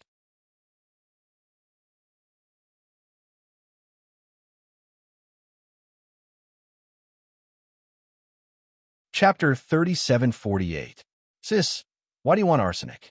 Arsenic trioxide was the scientific name for arsenic. It seemed like Zhu Lingling was quite good at chemistry back then. I want to poison that adulterous couple, Zhu Lingling said angrily. Huh, I thought you were going to commit suicide. Huamin didn't know whether to laugh or cry. Suicide? Do you think I'm stupid? Even if I'm going to die, I'll kill them first. Wait, that you mean? Huamin was confused. The way this woman asked for arsenic as soon as she came in was very scary. Mian, come here. I'll explain it to you. Zhu Lingling waved her hand, and Huamin sat down beside her. She looked at Huamin seriously and said, Gao Ran cheated. Puffed. You're kidding, right? Hearing that Gao Ran cheated, Huamin spat again. Look at me. Do I look like I'm kidding? Zhu Lingling widened her eyes. Then you caught him? No. Then why did you say that Gao Ran cheated? Huamin looked at Zhu Lingling, amused. These are the clues that I found on my own. What clues? Tell me, and I'll analyze them for you. I've been feeling that something's wrong with Gao Ran recently. He comes home late and always works overtime. He's really busy. Ever since he became the director, hasn't he been a lot more busy than before? Huamin comforted her. Not only that, I did some simple research and found that a new batch of people came to the bureau in June. There's a female university student who graduated from the public security university. She's really pretty. Oh my, her little face is so watery. Her big eyes are white and clean, and her smile is so sweet. She's even a head taller than me. I heard that she works in the office of the municipal bureau. Ever since she came, she's had feelings for Gao Ran. Are these your guesses, or did you really see them? Huamin asked. I got a private investigator to investigate. I'm so angry. Look at these photos. Zhu Lingling took out an envelope and threw it on the table. Huamin took it out and opened it. He found that these photos were all single people. There were photos of Gao Ran and the female university student, but there were no photos of them. Look at their clothes and shoes. Zhu Lingling reminded him. Huamin noticed that Gao Ran's shoes were exactly the same as the girls. The two clothes were also the same, but the colors were different. Did Gao Ran buy these clothes himself? Huamin continued to ask. I bought them for him. He's a country bumpkin. How could he have such fashionable taste? Zhu Lingling was annoyed. That's strange. Since you bought them for him, then they can't be a couple's clothes. It's a coincidence, right? Huamin added. To be honest, Gao Ran's feelings for Zhu Lingling were obvious to everyone. To put it bluntly, Huamin believed that Zhu Lingling had an affair, but it was impossible to say that Gao Ran had an affair. Huamin and Qin Shu had known Gao Ran since they were teenagers, so they knew what kind of person he was. Coincidence? How could it be a coincidence? If it was just one or two things, then so be it. There's so many things. Look, hats, sunglasses, so many coincidences. Is it still a coincidence? Zhu Lingling pointed at the photos excitedly. Lingling, then, other than these, do you have any other evidence? Huamin asked calmly.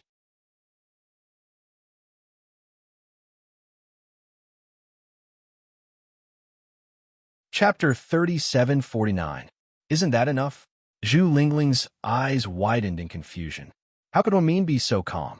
As her best friend in China, shouldn't he be helping her deal with the adulterer? Lingling, what's the girl's name? How old is she? Did you find out? Damn it, I'm so angry. Tell me, how can girls be so shameless nowadays? Everyone in the city knows that my husband is married. How old is Buyuan? She's still trying to seduce him. My old Gao is definitely not as good-looking as your Mr. Qin. He's not even as good-looking as Suyu. Logically speaking, he shouldn't be attracting so much attention. Zhu Lingling seemed to have a stomach full of grievances. Your old Gao is a good-looking man. Okay? He's the youngest director of the city bureau in history. He's the son of a high-ranking official and comes from a wealthy family. He drives a police car to work and drives his own private car after work, a million-yuan luxury car. He's resolute in his work and has a good character. That's what makes him attractive, right? Huamin said with a smile.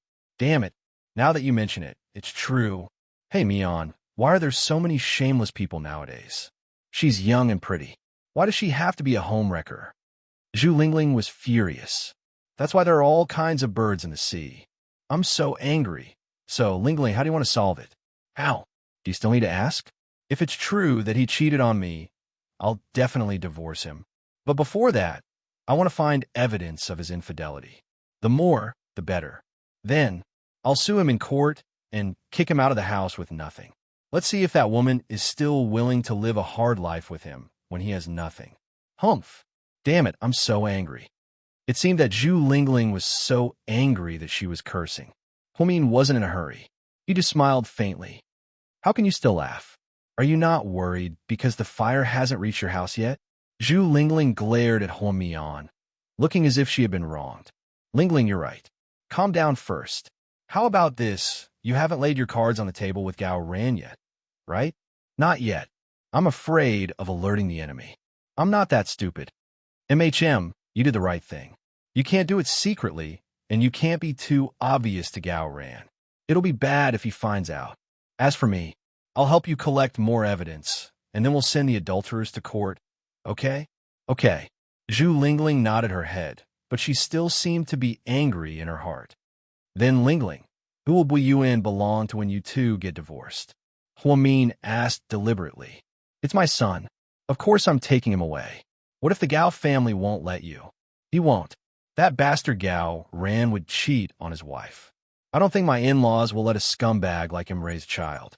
Besides, if he really marries a mistress, it won't be good for my son, Zhu Lingling said as tears rolled down her cheeks.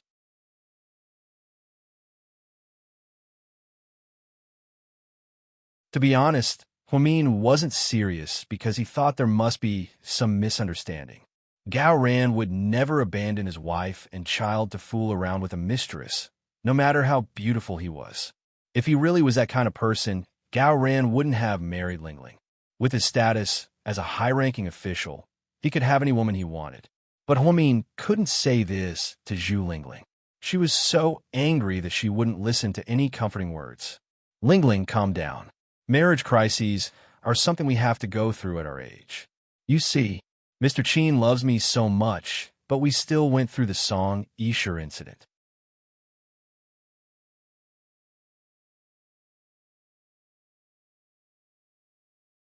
Chapter 3750. How can it be the same? Song Yisher's love is one-sided. My old man is charmed by a young girl. Zhu Linglin was furious at the mention of this. Right? I almost forgot that you've investigated that woman. Tell me about her. I want to see what kind of person your love rival is. Didn't I tell you? She graduated from the public security university. She's pretty and curvy. Damn it. She's just a slut. What's her name? Chen Yuning. Age? 25. Home address? She's from the city. She said she's from the east side of the city. I didn't check carefully. Family background? I think she's self-employed. Her family owns a shop. Oh, right. It's a shop that sells cross-bridge rice noodles. She's the only daughter of her parents. Yeah. Huamin shook his head thoughtfully. Mian, what do you mean? Do you want me to smash her shop? Ahem. What's in your head? I didn't ask you to smash her shop. Ms. Zhu Lingling, calm down. Huh. Huamin reached out and pinched Zhu Lingling's cheek. It was just like when they were in high school. Mian, you have to help me this time. My heart feels empty. I don't know what to do. Yeah, don't worry. Your business is my business. That's more like it. Huh. It's so good to have a rich friend. Anyway, if I divorce and have no money, I can take you in out, yeah. I'll take care of you and your son forever. Haha. You're indeed my best friend from China. After chatting with Huamin, Zhu Lingling felt less depressed. Before leaving, Huamin reminded her repeatedly. He told her not to make trouble and to follow his orders. He also told her not to ask Gao Ran for help and not to quarrel or fight. Zhu Lingling nodded and remembered everything. Huamin let out a sigh of relief. After Zhu Lingling left, Huamin looked at the photos again. They were all taken secretly, and they were all solo shots. But look at clothes, shoes, hats, sunglasses, and other similar items. It had to be said that it was too much of a coincidence. There was definitely something fishy going on. However, Huamin leaned on the sofa and looked at the photo carefully. His mind was spinning fast. On the other side, the nurse pushed her to Su Yu's room in a wheelchair. When she reached the door, she was still very nervous. It was as if he didn't dare to meet Su Yu. Miss An, are we going in? Wait, let me think. She didn't know what to say to Su Yu. She wanted the nurse to push her back because she wasn't ready. At this time, Lady Su arrived, followed by the nanny and bodyguards. Yao Yao. Su. Auntie, hello. Han Yueyao greeted her awkwardly and stuttered. Why are you out? Can you move? I'm fine. Sister Mian said I can walk in a wheelchair. That's great. I was just about to ask the nanny to bring you the bone soup. Look, I stewed a lot. Lady Su raised the thermos in her hand. Thank you, Auntie. What are you doing at the door? Did he go to see you? Let's go. I'll push you in. Yu is quite worried about your injury. This time, he'll be more at ease. Before Han Yueyao could speak, Lady Su handed the thermos to the nanny behind her. Then, she pushed Han Yueyao into Su Yu's room. Han Yueyao felt like her scalp was about to explode. How sudden was this?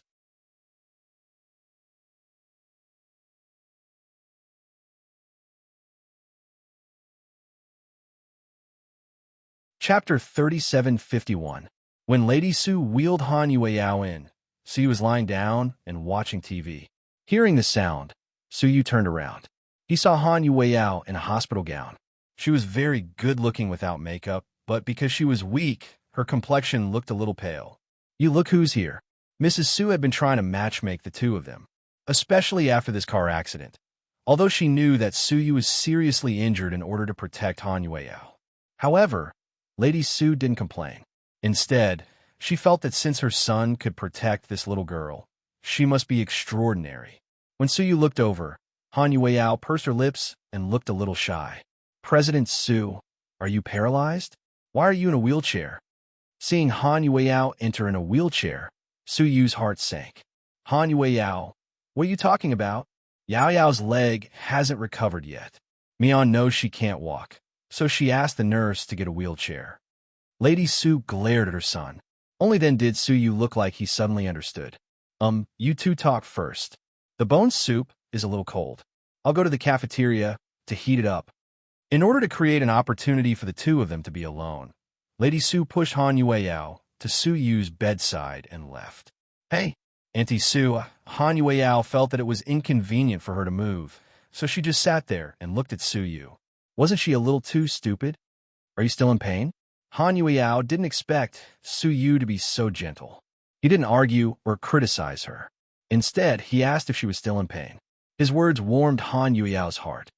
It doesn't hurt much anymore. Huh, I'm young and have a good physique. You make it sound like I'm in my 70s or 80s. I'll recover soon. It's good that you're fine. Otherwise, I think I'll feel guilty for the rest of my life. She lowered her head as if apologizing to Su Yu. Why are you feeling guilty? I'm the one who got you into this mess. If you weren't in my car and I didn't insist on sending you home, maybe you wouldn't have been in a taxi. Su smiled. No, I didn't think of it that way. I only know that if you hadn't turned the steering wheel in time, maybe I would have been. In the end, her voice dropped to a whisper. Io, that's enough. Let's not put on a pitiful act here. Aren't we all fine now? The world is blessed.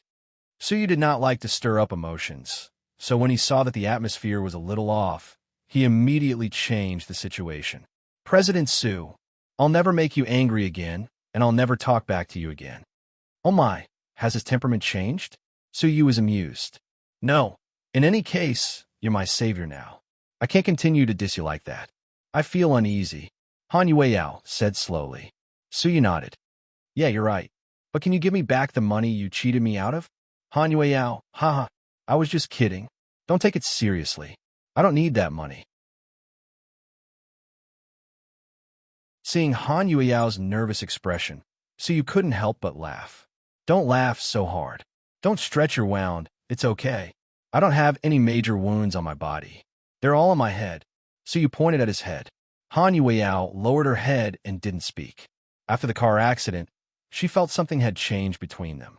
No, to be exact, her feelings for Su were different from before. Little money grubber, what's your plan after you get out of the hospital? Su stared at the TV, but asked Han Yueyao.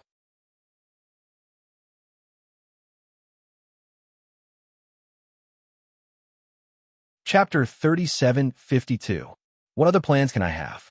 I'll just go back and do odd jobs. Han Yueyao pouted. Don't say that.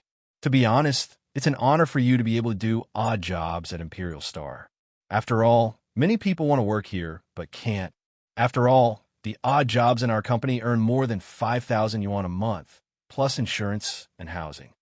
Han Yueyao, so what you're saying is that I should thank you.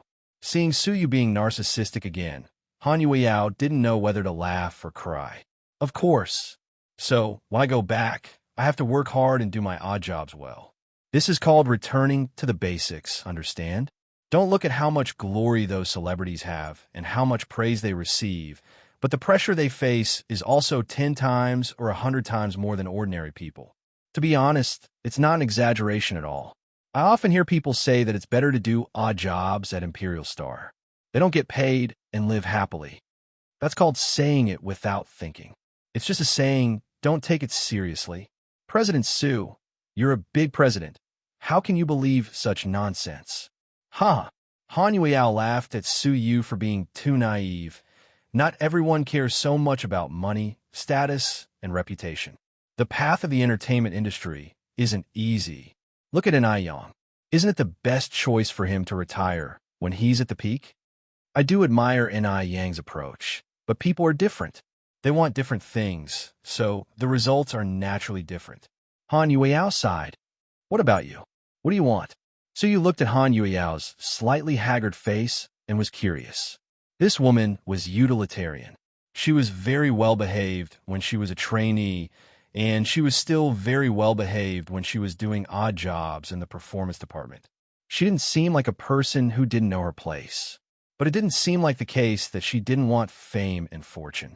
She loved money more than anyone else. So Su was conflicted. He rarely paid attention to Han Yueyao before, but now that they were talking, he really wanted to know what she wanted the most. Hearing this, Han Yueyao's eyes flickered. At that moment, she seemed to be moved. In the end, she chose to tell the truth. What I want is very simple. I don't want to be famous. I don't want to be famous. I just want to earn a decent income. As long as I can earn more money so that my parents won't have to suffer so much, I don't mind playing small roles every day. You care so much about your income? That shouldn't be the case. You're not a poor peasant. Su was puzzled. Why did this lady care so much about her income? Nowadays, even university students from rural areas would look at their prospects and future when looking for a job. Han Yueyao came from a big city in Jing City and wasn't so stingy. Although I'm not from a poor family, I'm not from a rich family either. My parents are ordinary workers. My mother is an upright person. Although she's a teacher, she's never had a shady income. Both of them have been living frugally all these years. With their meager salary, they supported me to go to such a luxurious dance academy. I think I'm a burden to them. Suyu didn't say anything after hearing this, but he could understand Han Yuiao's thoughts. Then she continued, when I was young and immature, I only liked dancing and didn't want to give up. I didn't think about whether my parents could afford it. Later, when I went to university and came back during holidays, I accidentally opened the fridge and found that they were eating very poorly.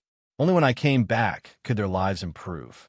They usually eat cabbage and potatoes. To fulfill my dream, my parents ate cabbage and potatoes for so many years. Now, shouldn't I repay them? You're tuning in to the Romance Rendezvous YouTube channel. We're so grateful for your support, and don't forget to subscribe to join us on this incredible journey through captivating stories. Your generosity through donations truly makes a world of difference, as it's the primary source of revenue that allows me to expand and enhance this channel for you. Thank you from the bottom of my heart for being a part of this adventure.